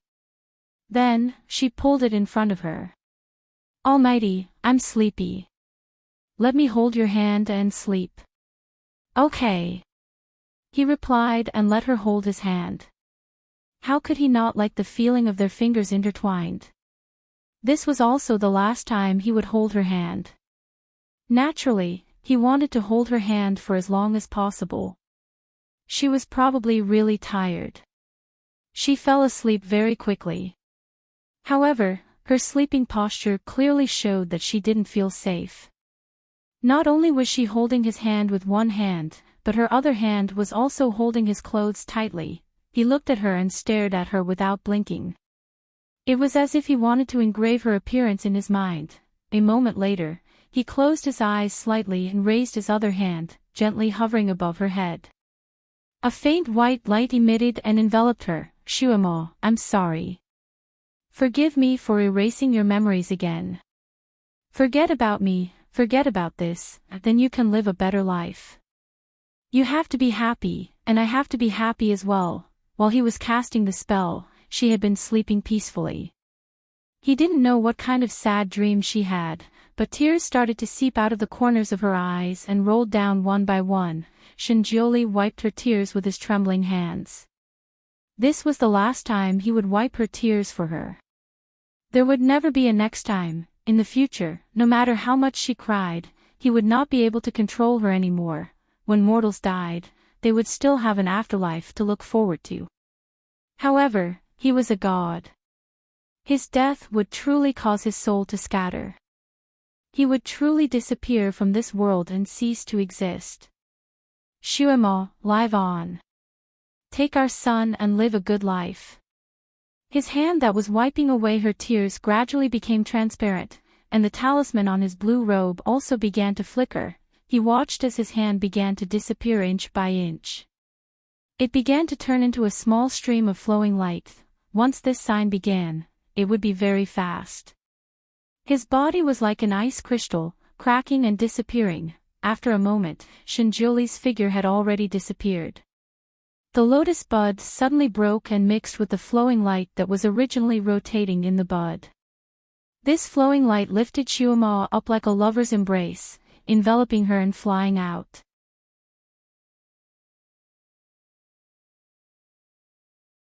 Chapter 1764. Her tears fell drop by drop, but she never opened her eyes.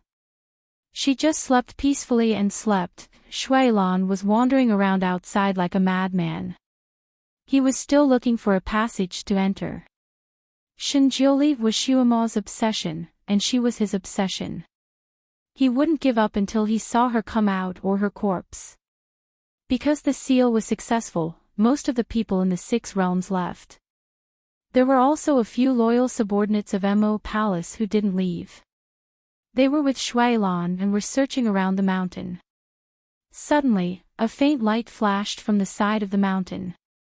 Shuemo's figure appeared out of thin air. A stream of light supported her as she made a small circle outside the mountain. Then, she landed on top of a mountain rock. Momo. Devil Master. Everyone saw her from different directions and rushed over. Shuailan ran at the front and rushed to her. When he saw her open her eyes, he stopped and said in a trembling voice, Momo. She was crying. Tears rolled down her cheeks like beads from a broken necklace. She slowly stood up and watched the stream of light that lifted her up circle around her 3 times before it spun away and flew into the clouds. A heavy rain fell. The heavy rain was like a heavenly river pouring down, rushing downwards. Shuemo knelt down in the rain without saying a word. Her hands dug into the grass beneath her. The rain washed her face. It was as if his hands were helping her wipe her tears again. The rain seemed to carry the cold fragrance of his sleeves. The sound of the rain seemed to be his reminders, reminding her to live well, to live on. Shinjoli, we promised each other. 1,000 years, I'll wait for you for 1,000 years. I'll wait for you to come back, I'll take our son and wait for you to come back. As long as you come back, I won't hold it against you for wiping my memories again. Only when you come back can I be happy. Only then can my son and I be happy. Yes, her memories hadn't been wiped away. She was the devil master. Even when she was at her weakest, her senses were far sharper than normal people. When she was in his arms, she had already sensed that his body temperature was abnormal. His body temperature was dropping lower and lower. However, in order to not let her sense it, he was still desperately using spells to recover that little bit of body temperature. His heartbeat also slowed down, and then it stopped. That was the true 5 decay of heaven and man. No one could reverse the situation, not even her. At that time, she couldn't do anything for him. The only thing she could do was to not let him worry about her. She knew that he was worried about her. She knew that he wanted to wipe away her memories so that she could be happy. Thus, she fell asleep according to his wishes, giving him the opportunity to perform the final memory erasing technique on her. She didn't want him to leave, so she didn't open her eyes, but she couldn't control her tears. She didn't want him to. She wanted Momo. She was the devil master. As long as she was unwilling, no one could truly erase her memories. Shuailan stood beside her in a daze, looking at her crying. From beginning to end, she didn't make a sound, but her tears kept flowing down her face. Along with the continuous rain, it was as if the world was also crying with her. This kind of silent crying was the most heart-wrenching. The rain fell for 3 days and 3 nights. She knelt in the rain and cried for 3 days and 3 nights. No one could persuade her, and no one could really get close to her. They could only watch her cry.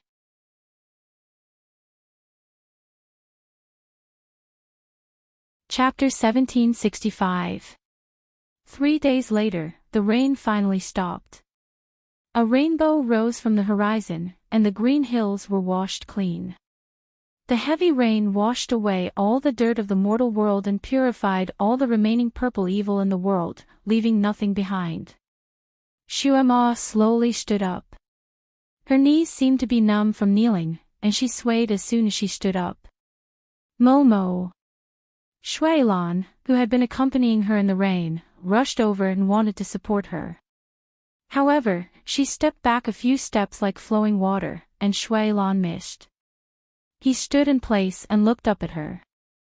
Momo, there were no more tears on her face, as if she had cried all the tears in her life in the past 3 days. Her small face was plain and clean, but her eyes were clear as if they had been washed by water. It was a pair of ink-black eyes, and they were no longer red like gemstones. Standing there like this, she didn't look like the former Devil Lord, but like Ning Shuema in the past. This kind of her made Shuailan feel a little strange, especially the expression on her face. He stood there and didn't dare to go forward. He paused for a moment before asking, Momo, where is he? He also saw the flowing light that carried her up 3 days ago. He was a demon emperor, and he was experienced and knowledgeable, so he vaguely guessed something. He only asked this to confirm it from her mouth. Shuema didn't answer. She turned to look at the surrounding mountains and rivers. Divine power could create all things. Every blade of grass, every tree, every rock, and every mountain should have his breath. Tears wanted to come out again, but she held them back. He was gone, and there was no one to wipe her tears for her. She wouldn't cry again, unless he came back. I will wait for him. Shuema smiled, but there seemed to be tears in her smile, but there was also an unshakable determination. It was only 1,000 years. She could afford to wait. Shuailan's heart finally sank. He turned to look at the surrounding scenery, as if trying to find that person from these sceneries. Although he knew that it would be cruel to ask, he still asked, what if he still doesn't come after 1,000 years? Then we'll wait for 2,000 years, 3,000 years, 5,000 years, until he returns. He can't bear to part with me. She looked up at the rainbow in the sky and smiled. Shinjioli, I know you can't bear to part with me, so you must come back. Shuemo left with those loyal demon generals. When she left, her gaze finally turned to Shuailan. Then, she smiled and said, Shuailan, I could treat you as a friend, a true friend. Her smile was pure, but her eyes were calm. When she looked at him, it was as if she was looking at a friend. Shuailan's heart ached, but he also smiled and only replied with one word, okay. He stood where he was and watched her figure slowly disappear into the air, but he no longer had the courage to chase after her. He knew that no matter how long he chased after her, he would never be able to catch up to her. She only had that person in her eyes. At most, he could only be considered as her friend, he could only be her friend. He stood there for a long time, not moving for a while. After a while, he smiled and said, Shinjioli, although you are dead, this king is still very envious of you. He looked up at the sky and couldn't help laughing, so I even envied a dead person. His laughter sounded like he was crying. His laughter echoed in the valley, startling countless birds. Suddenly, he seemed to sense something and suddenly turned around. His gaze fell on a woman who had just come out from behind a rock not far away.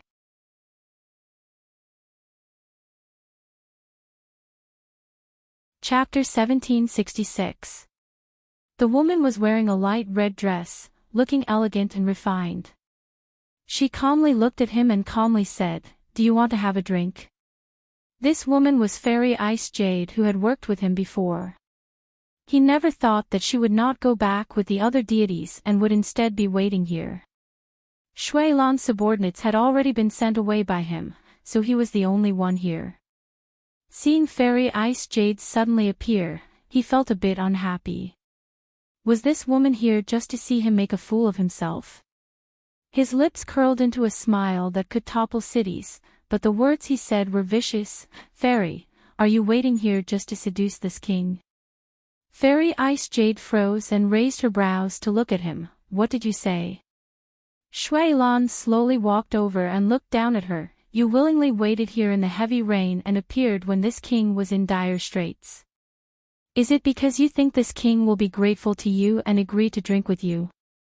Fairy Ice Jade's face turned slightly pale. I just want to drink with your excellency. Shuailan's smile became even more enchanting. Then what happens after we drink? He slightly moved closer to her. This king has heard of a phrase called messy sex after drinking. Do you want to have messy sex after drinking with this king? These words could be considered an insult. Fairy Ice Jade's face turned pale. You. She raised her hand to push his handsome face away. Shuailan grabbed her hand and moved closer to her. He said in a soft voice, It's a pity that this king is not interested in you. Suddenly throwing her away, Fairy Ice Jade was thrown back a few steps. When she finally stood up, her face turned red. Shuailan. Shuailan's figure floated and suddenly moved in front of her. Raising his hand, he grabbed her chin and looked into her eyes. Who do you think you are? Is the name Shuailan something you can say? Ice Jade Fairy's pretty face turned green and white.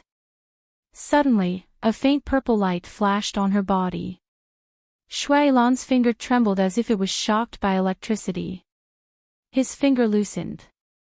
But Ice Jade Fairy had already retreated a few steps like flowing water. Your Excellency thinks too much. Bingyu doesn't have any thoughts about Your Excellency. However, on account of our previous cooperation, I would like to invite Your Excellency for a drink. Since Your Excellency has no such intentions, Bingyu will not force Your Excellency. Goodbye. She turned around and flew away. Shuailan stared blankly for a moment. Looking at his own hand, he seemed to have underestimated this woman. Her kung fu was much higher than what he had seen in the sealed land. She had hidden her true strength, where did this woman come from? This thought flashed through his mind for a moment before he tossed it aside. No matter where that woman came from, it had nothing to do with him. As long as she didn't get in the way of him and Momo, he wouldn't care about her. He stood there for a moment and sighed softly. He really wanted to find someone to have a drink with. Shuamo returned to Mo Palace first. She went straight to the small courtyard where Shinjioli used to live to see the flower. Then, she stood at the entrance of the courtyard in a daze. The heavenly fire flower that used to be in the flower bed was no longer there. There were only a few messy withered leaves in its original place. He moo. He moo. She called out. Manager Himu had been following behind her worriedly. When he heard her call, he hurriedly showed himself. Your subordinate is here. What about the flower? Himu, what about the flower? Her voice trembled slightly. Manager Himu looked at the flower bed in a daze. It was still fine a few days ago. Your subordinate doesn't know how it disappeared.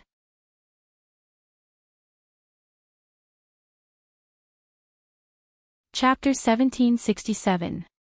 Strange. Although the heavenly fire flower was rare, it didn't have any use. Who would steal it? Go and investigate. Shuama only gave this order, and Himu left as if his butt was on fire. She slowly walked to the place where the heavenly fire flower used to grow. She slowly squatted down and paused for a moment. Then, she used her hands to dig at the soil. He treasured the flower so much that day. Perhaps it had some use, but she destroyed the entire area. Only one flower was left. Now that he was gone, was the flower also going to disappear? She came here directly, hoping to find some hope from the flower. She didn't expect that even this hope would be lost. She unwillingly dug at the ground with her hands, but she didn't find anything. Other than the few dried leaves on the ground, she couldn't find anything else related to the flower. She stood up with her hands full of mud and looked at the flower bed in a daze. She seemed to see him standing there, taking care of the flower, almighty. She reached out to hug him, but she hugged nothing. Illusion, it was just an illusion. She stood there like a fool for a moment. Then, she bent down to pick up a dried leaf. The leaf was so dried that there was no green at all. It was as if it had been baked by the scorching sun many times. She raised her hand and carefully touched the leaf, afraid that she would accidentally drop it. A leaf was a leaf, and it was a dried leaf. She closed her eyes slightly and carefully put the leaf into her storage space. She then studied the soil in the flower bed. The soil here was no different from other places. She could almost study all kinds of chemical composition, but she still couldn't find anything. However, the heavenly fire flower could only grow here. Perhaps there was a special reason for it. Shinjioli should know, but it was a pity that he would never tell her personally. She stood up and looked around. The courtyard was empty. After Shinjioli left, Butler Himu didn't let anyone else live here. It had been empty all this time. Too much time had passed, and she had thrown away everything related to him, so she couldn't smell any of his scent here. She walked into the house again. The house was also empty. She couldn't find anything related to him. She looked at her hands. She was so decisive at that time. It was unusually clean. Now, it was difficult for her to find anything that belonged to him in this house. She sat on the bed. This bed was not the one she had slept on before. It was just an ordinary wooden bed, and it was a little uncomfortable to sit on. She sat on the bed for a long time with her eyes lowered. No one knew what she was thinking. Or perhaps, until now, her mind was still in a mess and she hadn't found a real clue. She knew that she should go to Fantion Palace to see her son, but she didn't know how to face him. Furthermore, her mental state was extremely weak right now. Her eyes were extremely dry, her head was extremely painful, and her heart was extremely stuffy. After all, her heart meridian had just been broken. Just moving a little more would cause her heart to hurt. It hurt so much that it felt like it was going to break again. She couldn't let it break, and she didn't want to die. His wish was for her to live well. How could she not comply with his wish? Therefore, no matter how difficult it was, she would try to survive. She had to adjust her mentality before meeting her son. Otherwise, he would be even sadder to see her like this.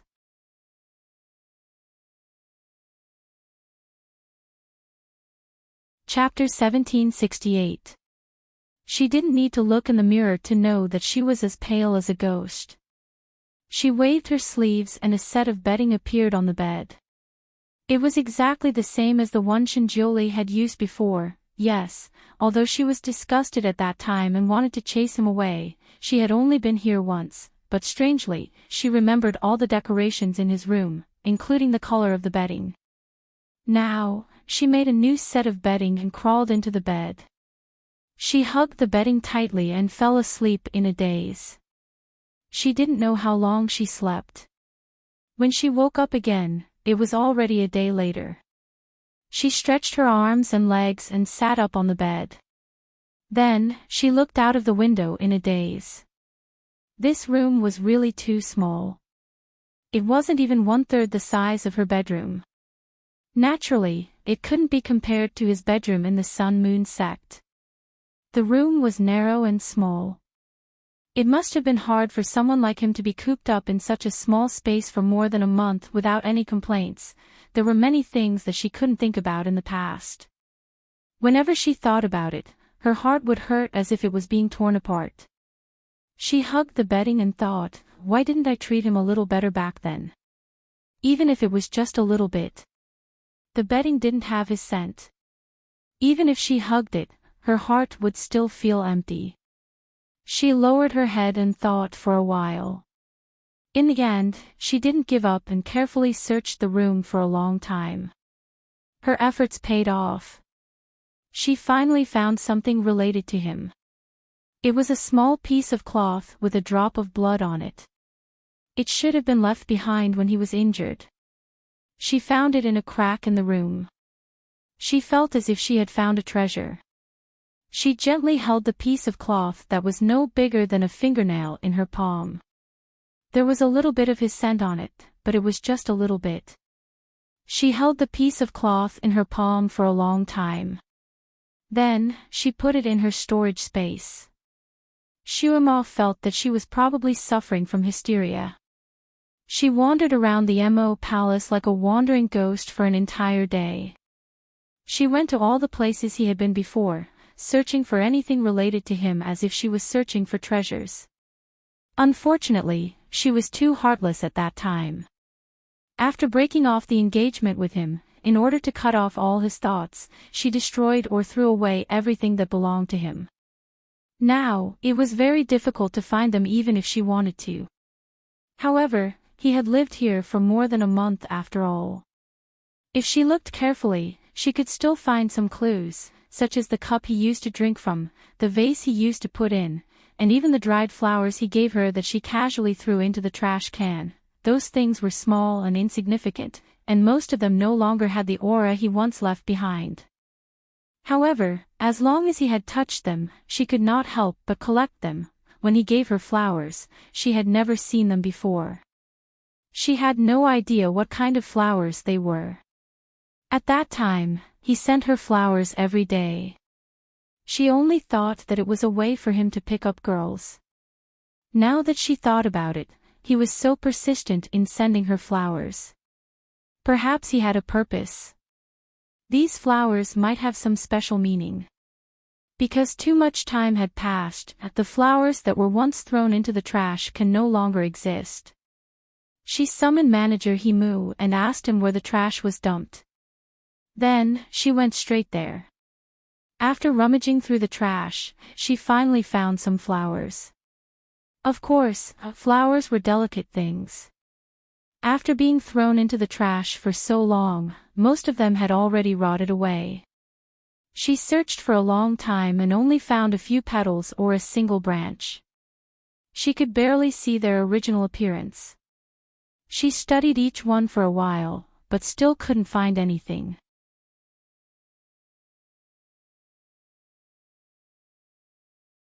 Chapter 1769. She pondered for a moment and turned to ask Himu, who had been following beside her, who is the one who knows these flowers the best in the 6 realms. Himu was very knowledgeable, so he immediately answered, Mother Earth. Shuama did not know much about the people in this world, so naturally, she did not know who Mother Earth was. She casually ordered, Go and summon Mother Earth. I want to ask her something. Manager Himu was in a dilemma. Devil Master, Mother Earth does not belong to the 6 realms. She does not listen to anyone. She cannot leave the land. If you want to see her, you have to find her yourself. The place where Mother Earth lived was a little special. It was deep underground. To find her, one had to use the earth escape technique to drill dozens of miles into the soil. In the middle, one had to pass through several layers of rock and magma. It was very difficult. Even with Yi Tianli's high level of kung fu, he would have to put in a lot of effort to enter her underground palace. He would have to shed a layer of skin just to find her. Although Shuama's kung fu was much higher than Yi Tianli's, she had just reconnected her heart. If she went there now, she would probably lose her life. Her life was exchanged for by Shinjiuli. It was very precious. She could not lose it, or else she would be sorry to him. Shuama placed the flowers, branches, leaves into her storage space. She planned to rest for a while before going to look for Mother Earth. Now, she should go and see her son. When Shen Yanma was forced to return to Fantian Palace by his father, he still had a lot of resentment in his heart. He had promised to give him a month's leave, but it was cancelled because he and his mother went on an adventure. It was cancelled. Not only that, his father also gave him a lot of homework. The names of those homework assignments were relayed to him by Baizhe, the divine beast that guarded him. One by one, he said that if he didn't read and learn them well, he wouldn't be allowed to leave Fantian Palace. Shen Yanma was a smart child, but it would be difficult for him to memorize more than 1,000 books with more than 100,000 words. When Shen Yanma saw the books, he only felt that his head was buzzing. He wanted to bargain with his father, but the only directed audio spell that his father left for him had automatically burned. He could not contact his father for the time being. She was planning to bargain with her father when he returned so that he could not torture children like this. This kind of force-feeding education was not right. It was not conducive to the healthy growth of children. After he returned to Fantian Palace, he flipped through the books. Most of them were written by his father. He didn't know when his father had written them. Shen Yanma was very annoyed when he saw the books in the room. To express his dissatisfaction, he deliberately picked out a few books that were written by his father and threw them on the ground. He left a bunch of small footprints on the books to represent his anger. Then, he ran out of the study room to play with the mythological beasts. He had a lot of fun that day, and it was the first time that he was allowed to play like this. He felt very happy, but at the same time, he was also a little worried. His mother had already contacted him and said that it was very safe, so he didn't have to worry. At that time, he was indeed relieved, but after playing for half a day, he thought of his mother again. When he tried to contact her again, he couldn't get in touch with her. The voice transmission talisman remained motionless as if it was dead. This made him feel a little uneasy, but he did not take it to heart. Thanks to his father's force-feeding education, he knew that the voice transmission talisman did not work in some forbidden places. That place was very strange. His father and mother must have joined hands to explore that place, so it was not strange that they could not get in touch.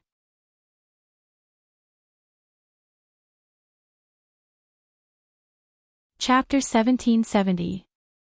Moreover, his father and mother were the strongest people in the world.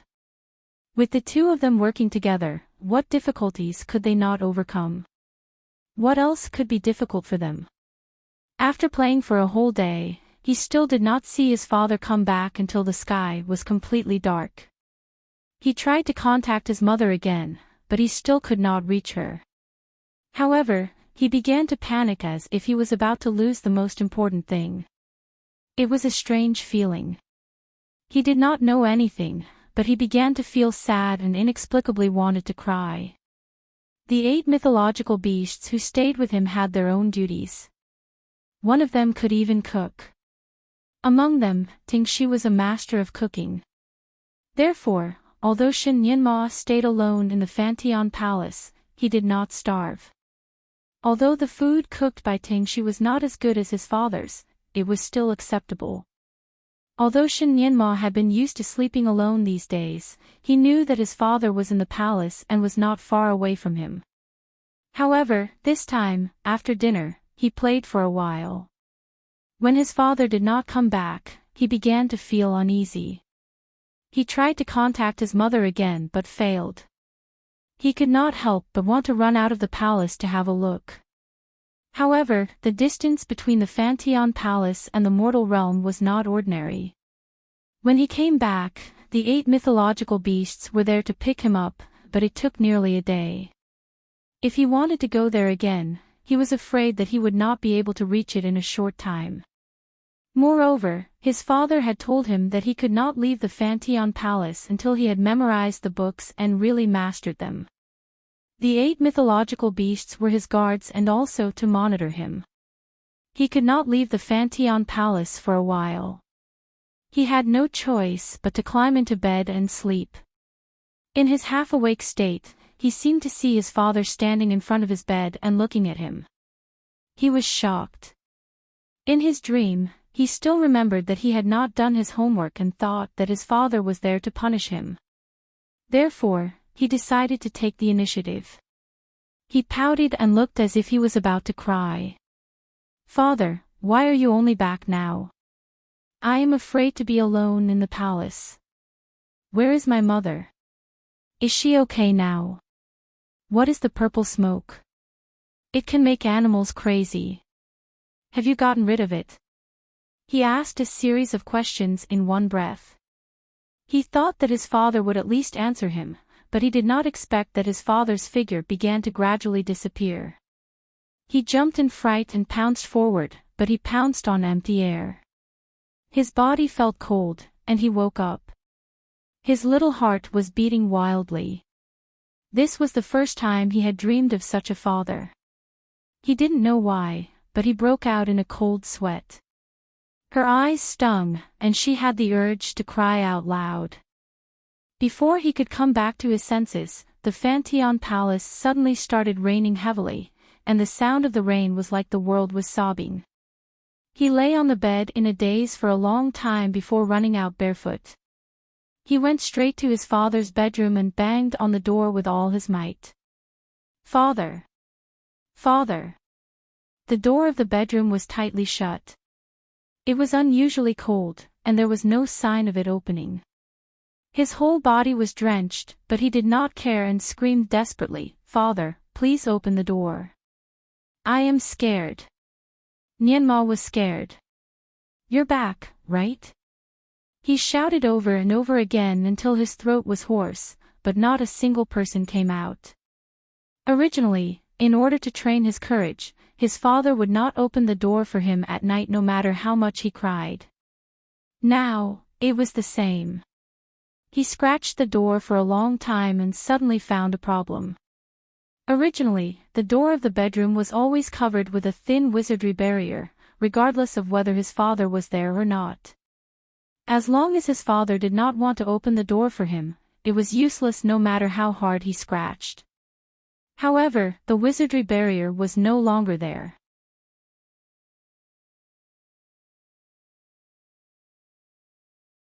Chapter 1771. As long as his father did not open the door for him, it would be useless no matter how hard he scratched. However, the wizardry barrier was no longer there. There was only a lock hanging on the door. Father. Shin Yinma stared at the lock for a moment. He was disappointed. His father had not returned yet. Otherwise, he would not have hung a lock outside. In the end, he did not give up. He jumped up and took off the lock. Then, he pushed the door with all his might. The door creaked open. Shin Yinma's heart was beating fast. He had not been to his father's bedroom for a long time. Usually, his father would see him in the study room or the living room. He pushed the door open and walked in. The room was quiet. There was no one in the room. The bedding on the bed was neat and clean. The layout of the room had completely changed. The jade screen and the antique shelf were gone. Instead, there were rows of cabinets. In the cabinets, there were neatly arranged bottles of different sizes. Medicine bottles. Shin Yinma recognized a few of them. They were similar to the golden sore medicine. He was naughty and playful, so he often bumped into things. It was normal for him to get bruised. Sometimes, when he bumped into things badly, his father would apply some of the ointment on him.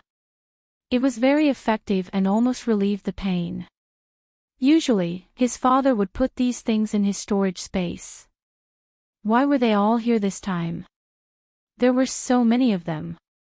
Moreover, each bottle was labeled with a name and a simple description of the effect. That tag was also in his father's handwriting.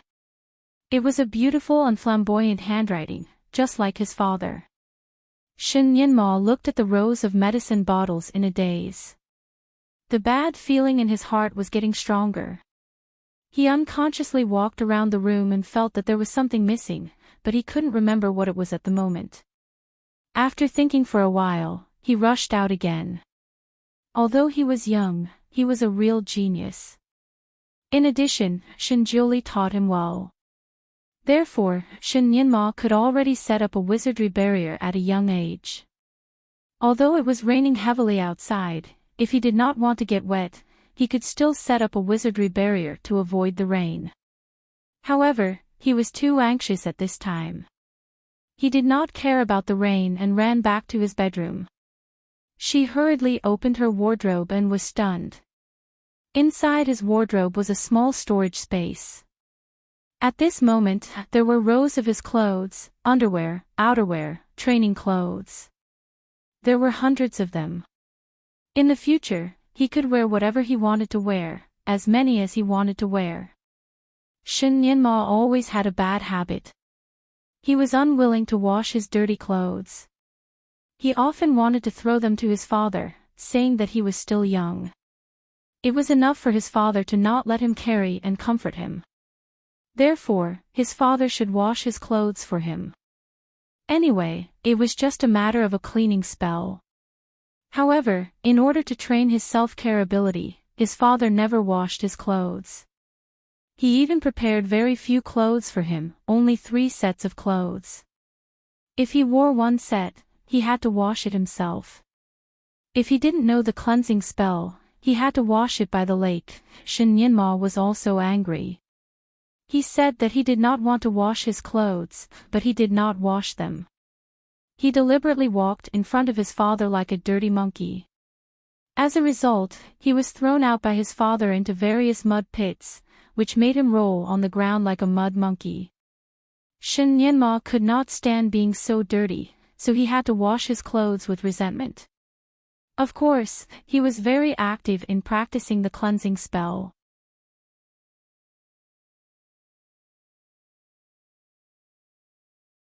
Chapter 1772. Now that he had almost practiced the cleansing spell, although he might not be able to make it as spotless as his father, he could still remove the obvious stains. Why did his father suddenly prepare so many clothes for him? He ran over to take a look. There was even a natural silk robe that he desperately wanted at that time. In the cupboard under his clothes, there were some new toys that he liked to play with. However, his father did not let him play with them. These toys were strange. There were wooden birds that could fly, slingshots, guns. There were also some that he could not name. They were all placed in the cupboard as if waiting for the young master to play with them. Shin Nianma was stunned. He did not see these things before he went to bed. He clearly remembered that he had changed his clothes after he came back from the other continent. At that time, the cupboard was still normal. How could there be so many new things after he woke up? Was his father back? He secretly left something for him and then left. Father! Father! Father! Shin Nianma rushed out of the door and began to wander around the Fantion Palace to look for his father. He shouted while looking for him. The 8 mythological beasts were all attracted by his shouting. Shin Nianma naturally asked if they had seen his father. Unexpectedly, the 8 mythological beasts shook their heads. No.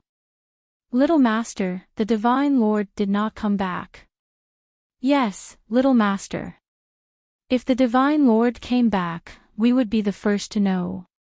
Little Master, don't shout. The Divine Lord did not come back. The 8 mythological beasts tried to persuade him. Shin Nianma naturally did not listen. If his father did not come back, then what was going on in his cupboard?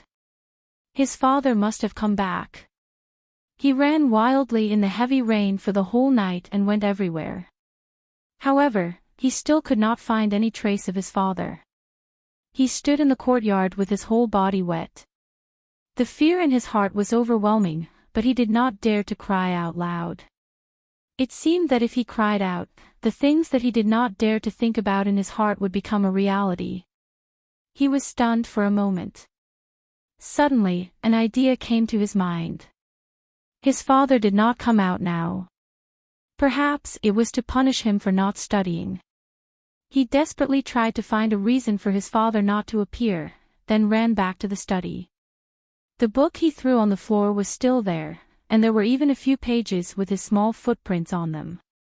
He quickly picked them up and stacked them neatly. He even washed his hands to freshen himself up. Then, he spoke to the void. Father, Nianma is obedient now. I am going to study now. You can come out now. I will study hard and practice hard so that my father will not worry about me anymore. It was quiet all around. Naturally, his father did not come out. Father! Come out! Nianma's cleaning skill had improved again. If you don't believe me, you can come out and take a look. Nianma's clothes were wet just now, but now I can dry them in the blink of an eye. You can come out and check on him. Shin Nianma racked his brains to think of a way to force his father to show up. However, he thought of no less than a dozen possibilities, but there was still no movement. He had been running in the heavy rain for the entire night, so he felt a little dizzy at the moment. He touched his head and pursed his lips. Father, Nianma has a fever. I am sick. He plopped down on the carpet and panted a few times with a red face. Father, Nianma is very uncomfortable. Father, come out and give me a hug.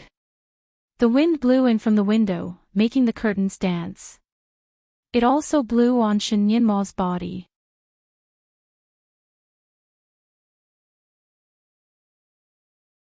Chapter 1773. The wind blew in from the window and made the curtains dance. It also blew on Shin Nianma's body. He shuddered and looked around anxiously. Although his kung fu was good, he was still only 2 or 3 years old. He was also very cute, so he looked very cute when he was lying there. It made people want to kiss and hug him. This was his trump card. When he was too naughty and caused his father to be unhappy and ignore him, he would use this move to prevent his father from punishing him.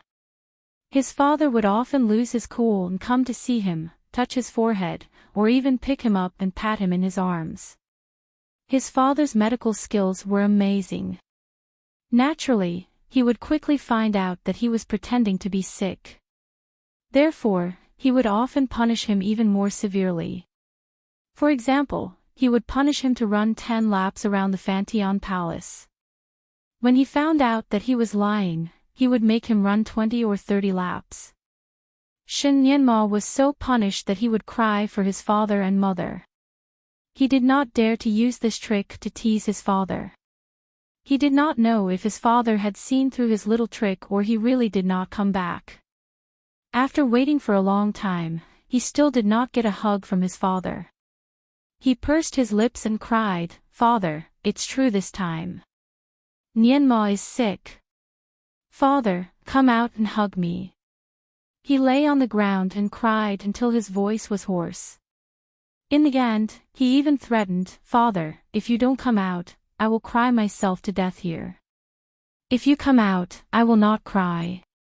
If you come out, I will be willing to run 30 laps." Of course, his father did not come out. He would never come out again. He did have a fever. The more he cried, the heavier his head became. He cried and cried until he fell asleep. He really had a fever. The fever made him dizzy. When he woke up, he called his father and said that he was not lying. He opened his little hands and waited for his father to hug him. Originally, the 8 mythological beasts were not allowed to enter the study. However, Shin Nianma cried for too long and did not come out to eat. The 8 mythological beasts called him from outside, but he did not respond. In the end, the 8 mythological beasts had no choice but to let Bai Zhe, who was more sensitive, in to see how the young master was doing. As soon as Bai Zhe went in, he saw Shin Nianma lying on the ground with a red face. He was shocked and quickly carried him. His small body was burning like charcoal, causing Bai Zhe to tremble. The 8 mythical beasts could transform into anything. In fact, all of them had the ability to transform into humans. However, unless it was absolutely necessary, the Supreme Divinity would not allow them to transform into humans. Moreover, these mythological beasts also believed that their original forms were the most beautiful, and were unwilling to appear in other forms. Therefore, they usually stayed in their original form when they were with Shin Nianma. It was not easy for them to carry a baby in their beast form, so Bai Zhe had no choice but to transform into a human. Bai Zhe's human form was extremely beautiful. His white robe was elegant and charming, and he looked very scholarly. Shin Nianma opened his eyes in a daze and saw a white robe. He immediately grabbed it tightly. "Father! Father! You finally appeared." Bai Zhe was scared out of his wits.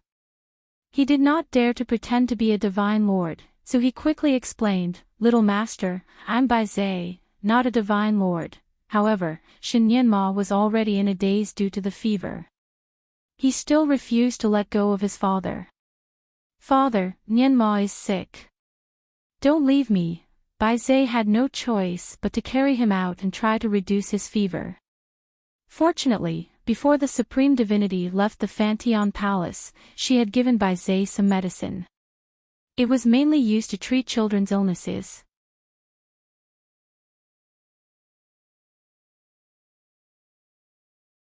Chapter 1774. Bai Zhe had to admit that the Divine Lord's medicine was very effective. Not long after Bai Zhe fed him the medicine, his fever gradually subsided. Shin Nianma woke up and looked at Bai Zhe, who was guarding his bed. He could not stop crying. He was so sick this time, but his father still did not appear. His father was so cruel. Shin Nianma was very frustrated. He had used all kinds of tricks to force his father out, but he still could not force his father to come out. He had been lying on the bed for a long time. He did not want to eat or drink anything. Bai Zhe did not dare to force him. It had to ask the flying serpent, who was good at cooking, to make a lot of delicious food. It wanted to let this grumpy little brat have a good meal. However, Shin Nianma was determined this time. He pursed his lips tightly and said that he would not eat. He wanted to force Shinjiuli to come out by going on a hunger strike. He would be happy even if his father came out and gave him a good spanking. In just 3 days, the little guy was very sick. He had the physique of a demigod, so it was not a big deal even if he did not eat or drink. However, he was still a child after all. He was usually a little foodie, so he could cry if he did not eat. Therefore, when he did not eat for 3 days, the 8 mythological beasts were very anxious. They were worried that something bad would happen to him due to hunger. Just when he was feeling helpless, there was a movement at the gate of the palace. It seemed that someone had come in.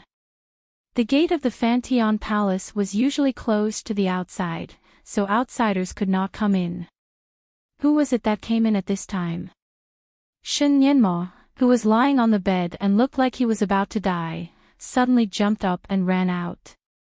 Father!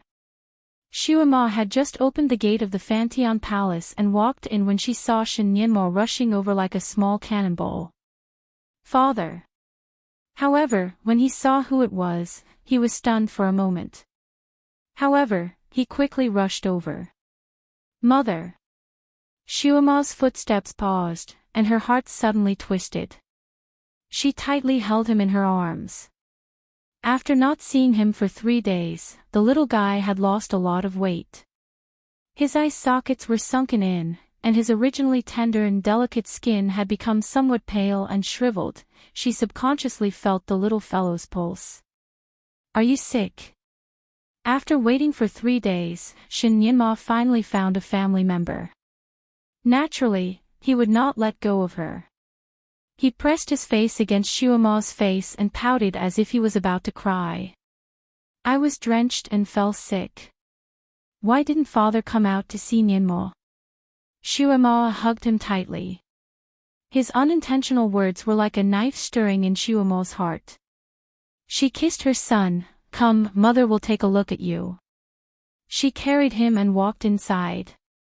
Shen Nianmo's eyes were looking behind her, as if he was trying to find someone else. Mother, where is father? You didn't come back together. Shuima paused for a moment.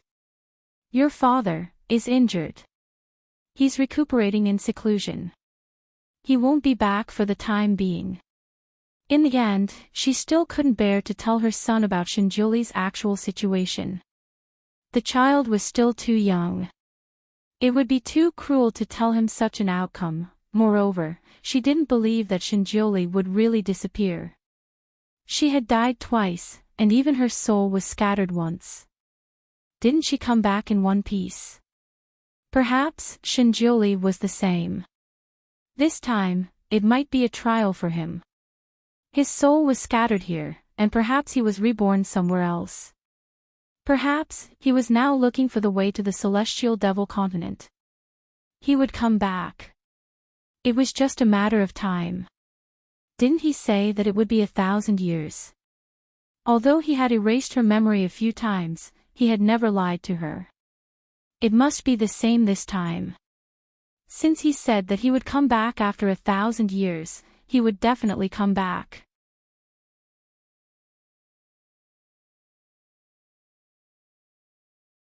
Chapter 1775. Shinjuli, you have to come back. You can't break your promise to me and my daughter. Shinichen's promise was worth a lot of money, wasn't it? However, Shen Nianmo was not as gullible as other children. He widened his eyes and asked, Father is injured. Is it serious? Where is he? Shuima put him on the bed and rubbed his head. It is a little serious, so he needs to be isolated. As for the location of his seclusion, your father has never told anyone about it. Don't worry, Nianmo. When he recovers, he will come back to see you. Shen Nianmo blinked his eyes and still did not give up.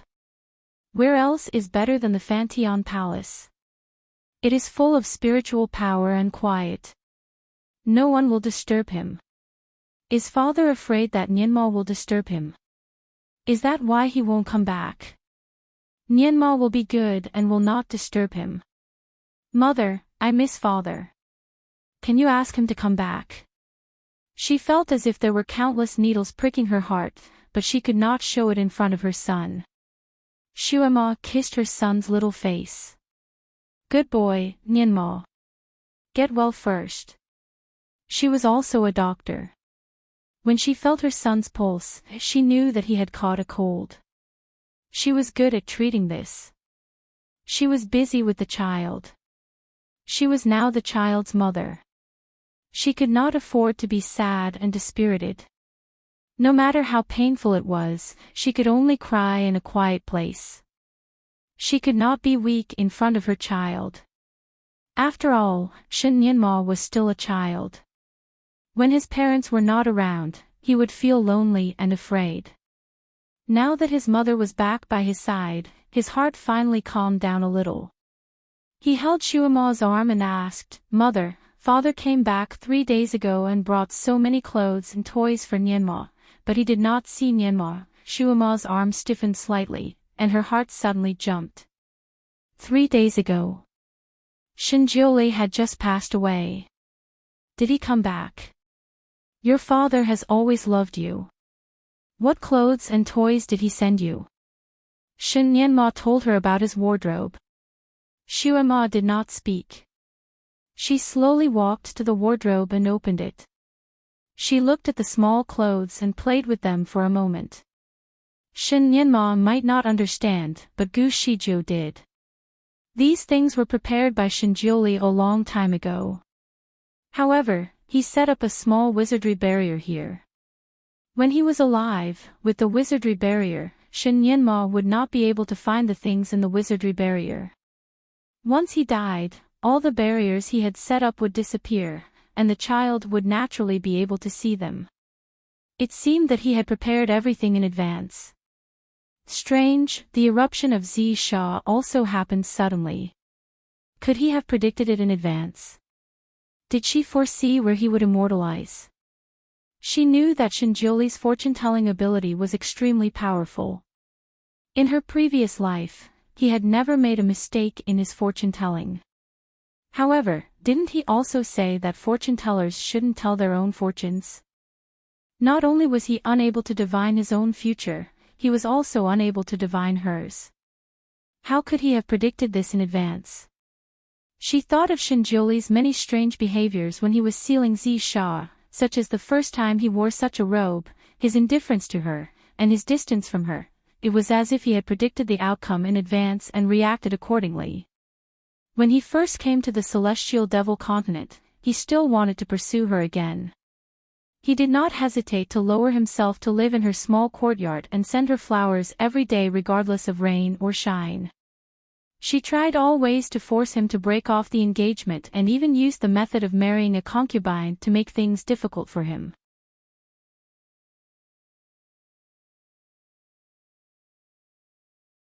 Chapter 1776. She tried her best to force him to break off the engagement.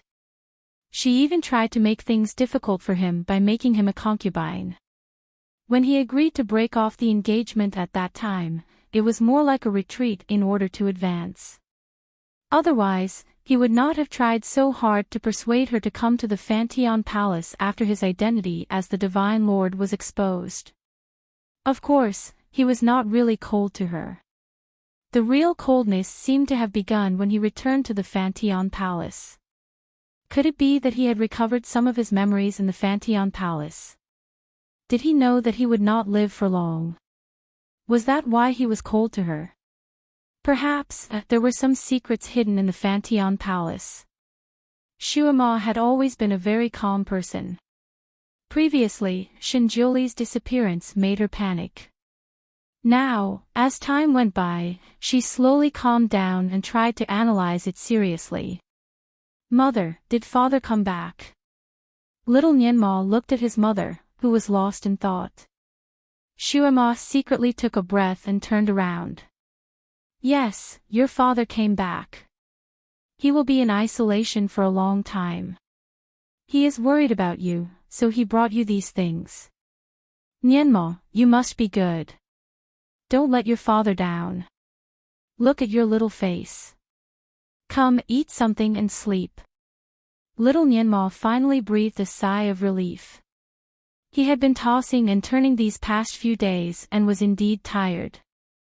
Now that his mother was by his side watching over him, his heart had some support. What's more, he had also received news from his father.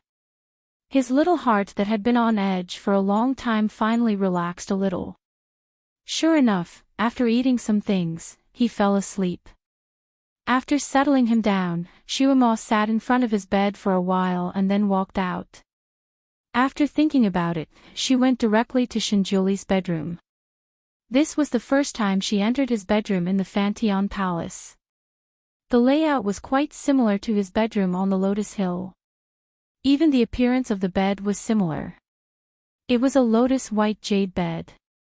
The clean bedding, the clean room, the familiar environment, and the lingering familiar smell made Shuama's eyes slightly dry. There seemed to be something surging in her chest. Her throat was blocked, but she did not cry. She had already shed all her tears in those 3 days. Now, no matter how sad she was, she couldn't shed a single tear. Her gaze landed on the rows of medicine bottles. She recognized most of them, some of which she had even obtained before. These were all things from Shinjuli's storage space. At that time, no matter what kind of injury or strange illness she suffered from, he would conjure the right medicine for her to take and apply it for her. Some of the commonly used small bottles could be felt with her eyes closed. She remembered that when she asked him out of curiosity how much medicine he had on him and how many good things he had on him, he would rub her hair and say, "Take a guess." Now, she didn't have to guess anymore, because all the medicines were placed here. There were more than 1,000 kinds, and it was a dazzling array. There was even an alchemy cauldron in the corner. It looked ancient and full of charm. There were 2 books beside the cauldron. He took the 2 books and took a look. The books recorded all kinds of alchemy rules, and they were extremely detailed and comprehensive. The words on the books were also his handwriting. It was so familiar that it seemed to be carved into her heart with a knife. There was no need to ask. These alchemy rules were left for her by him. Looking at the ink, it was also new, less than a month old. She held the 2 books and slightly closed her eyes. Shinjuli, you've really prepared everything for your funeral. Monday, roll tickets.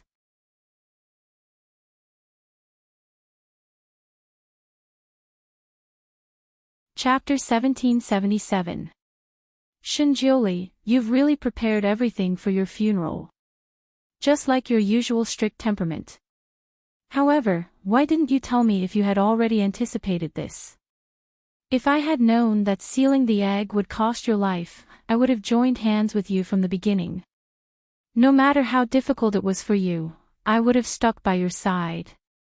If that was the case, would the final outcome be different? A person would be particularly strong after having a child.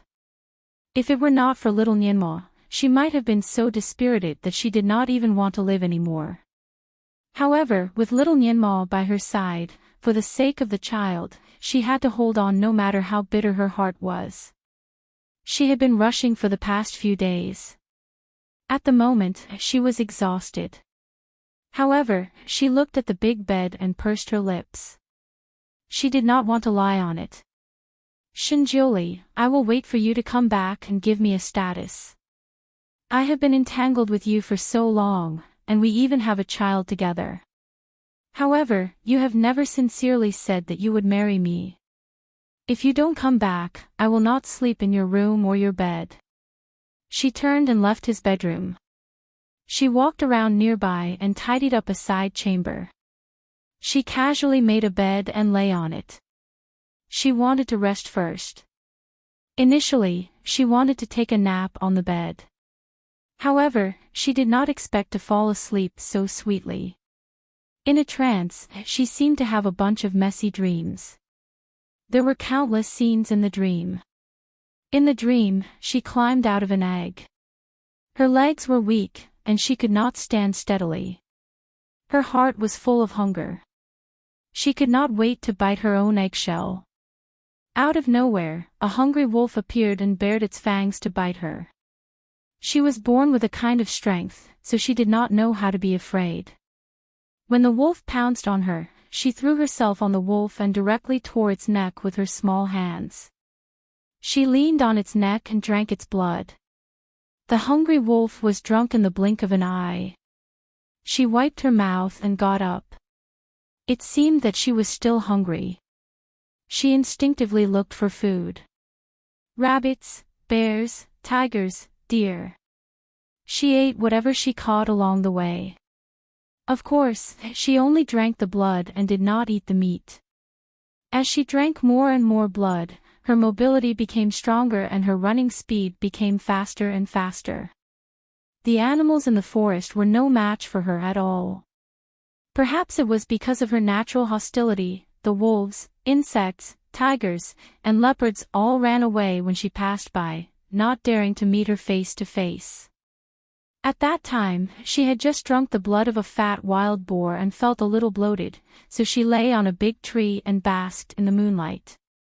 Inadvertently, he saw an elephant in the distance, followed by a baby elephant. The baby elephant stretched out its small nose to drink milk from under the mother elephant from time to time, and the mother elephant patted it with her long nose. The scene looked very warm. She lowered her head and looked at herself. She was all alone, and no one came to care for her. For the first time, her little heart was not troubled by hunger. For the first time, she longed for something other than blood. For example, the desire to be caressed, the desire to be embraced. Of course, this desire didn't last long in her heart because she was hungry again. She seemed to have a strong digestive ability. If she did not drink blood for half a day, she would be starving. However, she could not find anything to eat later on. After enduring for a day, she was so hungry that she was dizzy. When the poisonous sun shone on her, she was a little dazed. While she was lying on a big rock in a half-conscious state, she heard the sound of a zither. Although she was ignorant at that time, she could still listen to the sound of nature and was intoxicated. For the first time in her life, she felt that the forest was very pleasing to the eye. The poisonous sun above her was also very beautiful.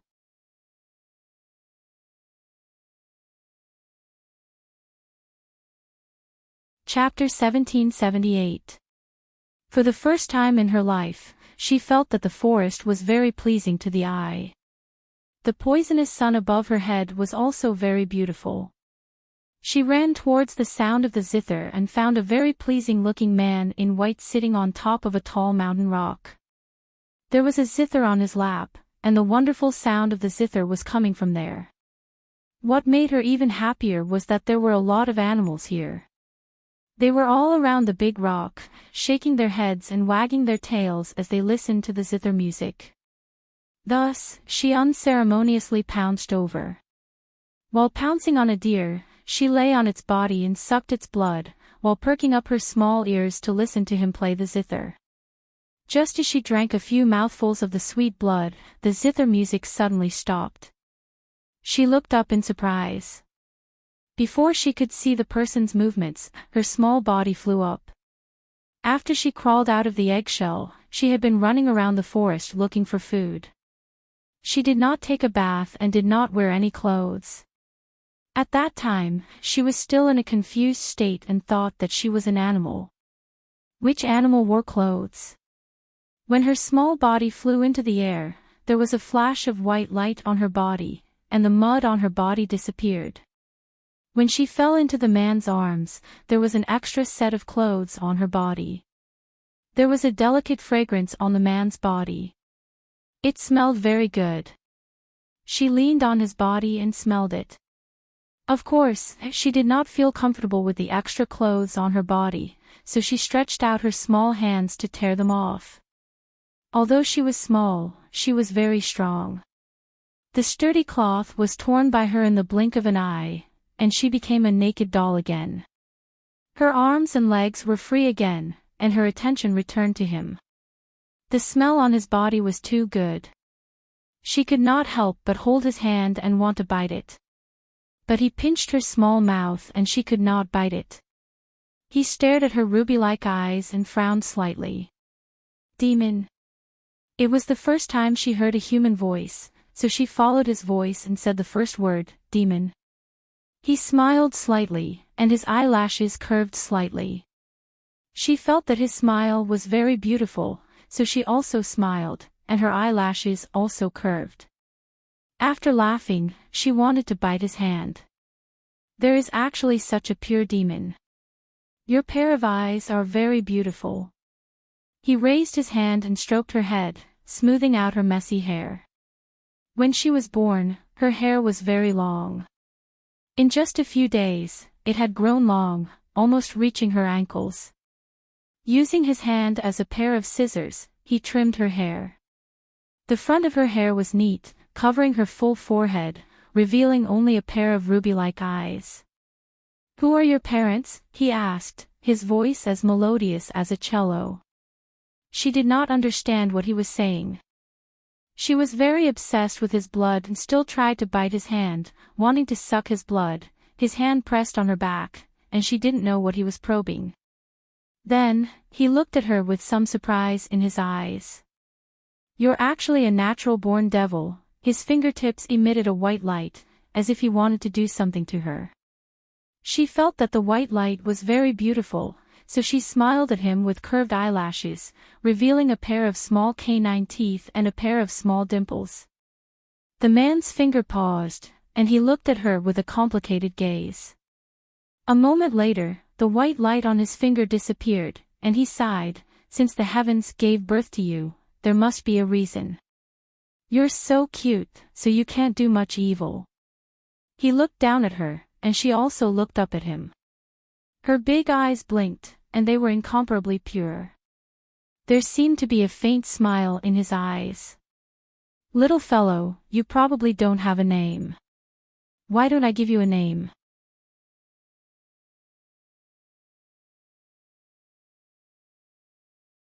Chapter 1779. She didn't understand, so her eyes were still staring at his finger. She curled her lips and said, hungry, blood. This was the word she would say when she was born. Blood demon. The man looked at her bright red lips. Shwa. Mo. She repeated with her tongue stuck out. His eyes flashed slightly. Then let's call you Shuamo. It's elegant, and it also alludes to your identity. She was so hungry that she couldn't stand it anymore. She didn't want to talk nonsense with him, mainly because she didn't understand. She tiptoed and wanted to bite his hand, but she couldn't bite it, so she settled for the next best thing. He turned his wrist and suddenly pointed at her forehead. You're so cute. It's not good to just suck blood. A drop of blood from his fingertip fell between her eyebrows. A white light flashed, and the drop of blood formed a cinnabar mole between her eyebrows. It was strange that after the cinnabar mole appeared between her eyebrows, the hunger that had been following her like a shadow disappeared. She also seemed to have gained intelligence. She suddenly learned to think and speak. She tilted her head and looked at him. Shuamo, well, from today onwards you'll be called Shuamo. The man floated up, put away the zither, and put a set of clothes on her. It's not good for a little girl to be naked all the time.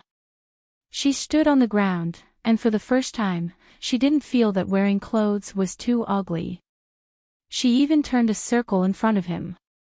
He looked down at her. Do you want to go back to Fantion Palace with me, or continue to stay here? She repeated the last sentence. Continue to stay here. He raised his hand and rubbed her head. You're right. You're born from heaven and earth, which is quite similar to me. It's better to be free. He led her to a mountain spring. Drink this when you're thirsty. He also hunted a few game and taught her how to barbecue. Eat this when you're hungry. She blinked her eyes and learned from him. She learned quite quickly. Only when it came to barbecuing game did she have no talent. When it didn't taste good, she turned around and ran away angrily. After this scene, there were a few more fast-forwarded shots in quick succession. Amo saw that the little girl no longer lived by sucking blood. She began to cultivate in the mountains. She was indeed a demon born from the heavens and earth. She automatically absorbed the essence of the sun and moon. Thirsty to drink mountain spring water, hungry to eat barbecue game. Shinjuli came to see her every 10 days or so. He was quite capable. No matter where she hid, as long as he wanted to find her, he would be able to find her. He often brought her clothes and pastries that he made himself. He even taught her how to use the cleansing spell. Of course, he also taught her some life skills. Just like that, 3 years passed, and he suddenly stopped coming. She was already used to him coming over every few days. When he didn't come for a long time, she would be disappointed and feel as if she had been abandoned. But after all, she was a devil born from heaven and earth. Even if he did not come, she would still grow very quickly. Although he wasn't very tall, he was very capable. There were a few monsters in the mountains who were curious about her. Occasionally, they would find an opportunity to bully her, but she beat them until they pissed their pants. Furthermore, she went straight to their cave abode and defeated all the demons in the cave abode. Then, she became the cave master of the cave abode and took in the demons as her underlings. After that, the shots changed faster. Every shot was a history of her battles. After every shot, she had more followers. However, Shinjuli's figure was no longer in these shots. The next time he appeared was on a sunny afternoon.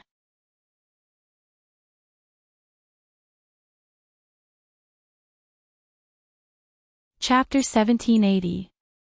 At that time, she was sitting lazily in the arms of a handsome big demon.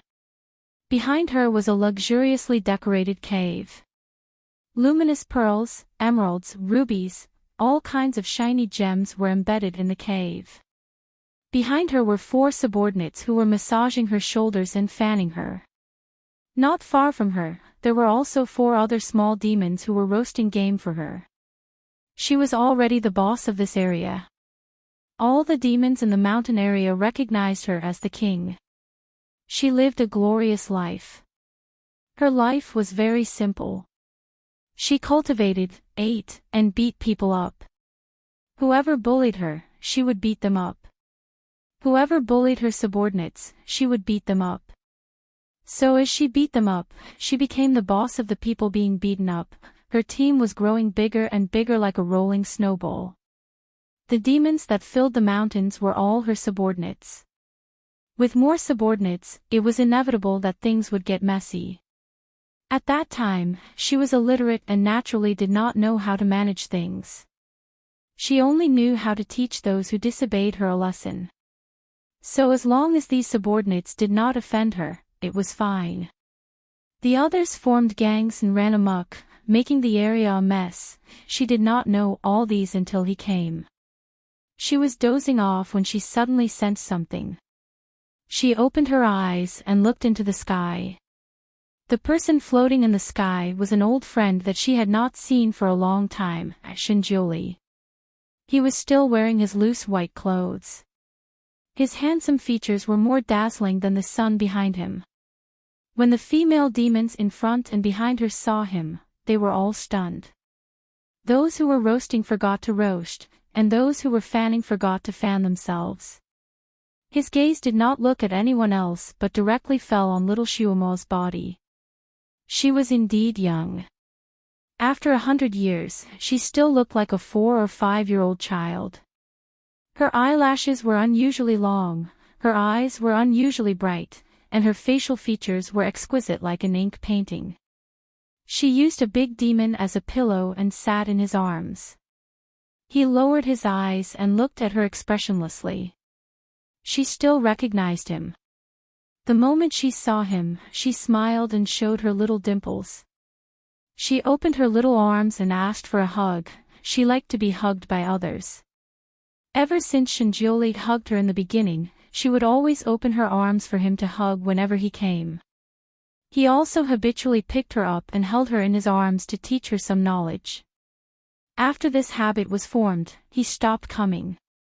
Therefore, she would find someone else to carry her, such as a great demon by her side.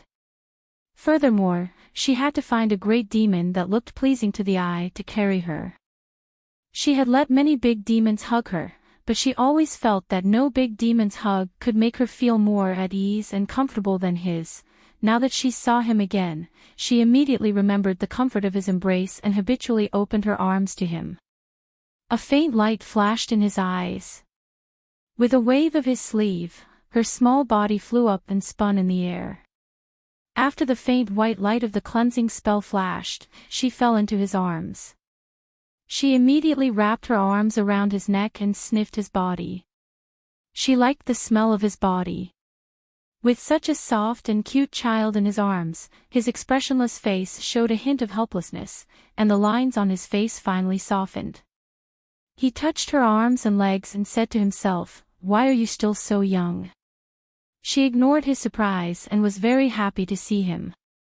She pulled his hand and pulled him into her cave. He did not refuse and followed her in.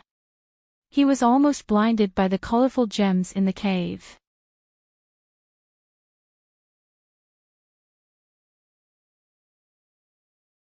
Chapter 1781.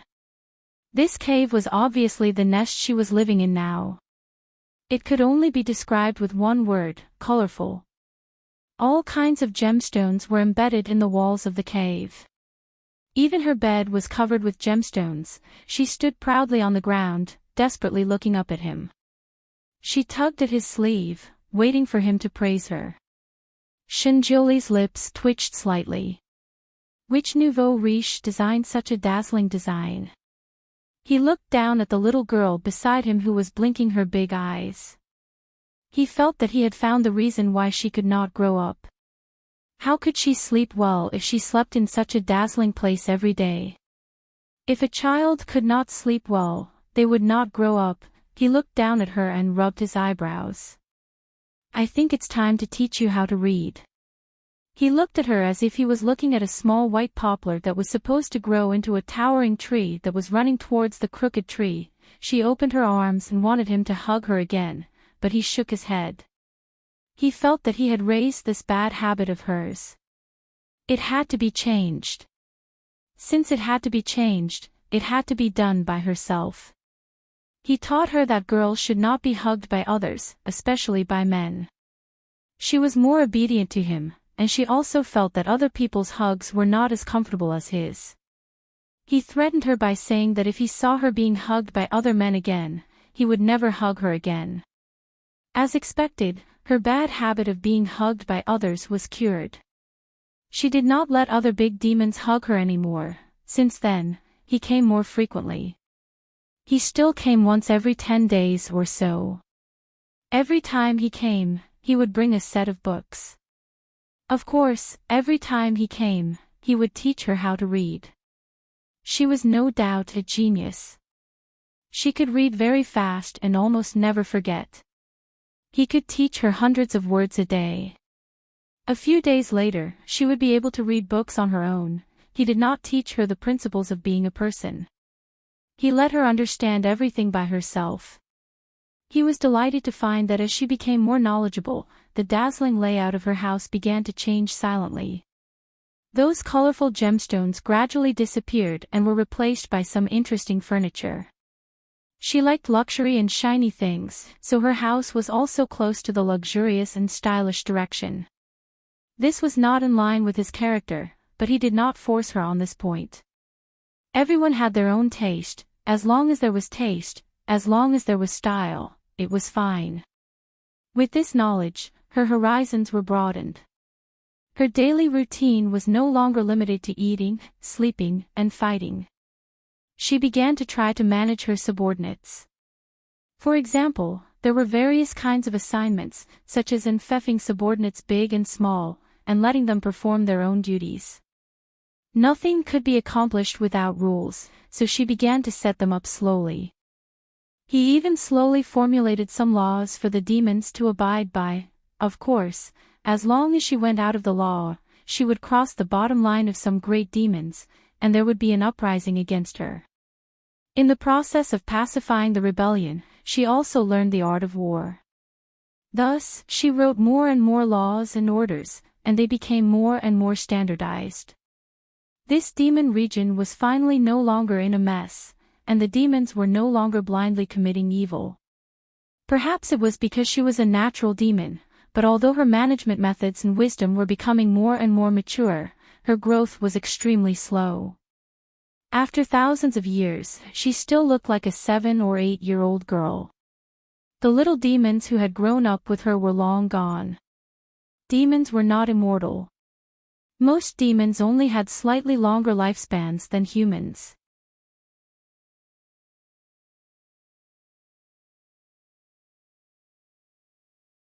Chapter 1782. Demons were not immortal. Most demons had a lifespan that was only slightly longer than humans, but it was only 400 to 500 years. Of course, demons with high talent and good cultivation could seize the fortune of the sun and the moon, and they could cultivate into an immortal body for thousands of years. But those were rare, and they had all grown up a long time ago. They grew up to be great demons, married and had children, and even became grandmothers and grandfathers. She was the only one who still looked like a baby. She felt a little lonely. She had also asked Shinjuli, who often came to visit her, about this problem. Shinjuli touched her head. Shuima, you are a natural demon. You are different from other demons. It is normal for you to grow slowly. Don't worry. Shuima looked at him with her big round eyes. Is Jiuli also a natural demon? Did he grow slowly before? Shinjuli's eyes deepened slightly. He touched her head again and did not say anything. He was the opposite of her. He was a natural god and grew very fast. He looked like this when he was born. Shinjuli did not tell her his full name, so she always called him Jiuli. It was the first time that a natural demon appeared in this world, so he did not know what the growth pattern of this demon was like. But although this little girl grew slowly, she still grew, didn't she? More than 1,000 years had passed, and she grew from a naked baby to a 4 or 5-year-old child. Maybe in a few thousand years, she would be able to become an adult. Although she was small, she was very intelligent. The demon world was gradually unified by her, and she became the demon king. Although she was a natural demon, her nature was not evil. Plus, Shinjuli, the god, taught her from time to time, so she did not do any big bad things. At that time, the 6 realms were still in chaos. From time to time, there would be wars between the realms, causing a bloody storm. Whoever had the hardest fist and the most ability would be the boss. The realms fought each other for a good territory, and blood flowed like a river. The demon realm couldn't defeat the celestial realm, so they came to the demon realm to take over the territory of the demon realm. They accidentally met Shuima and recognized her as a natural demon.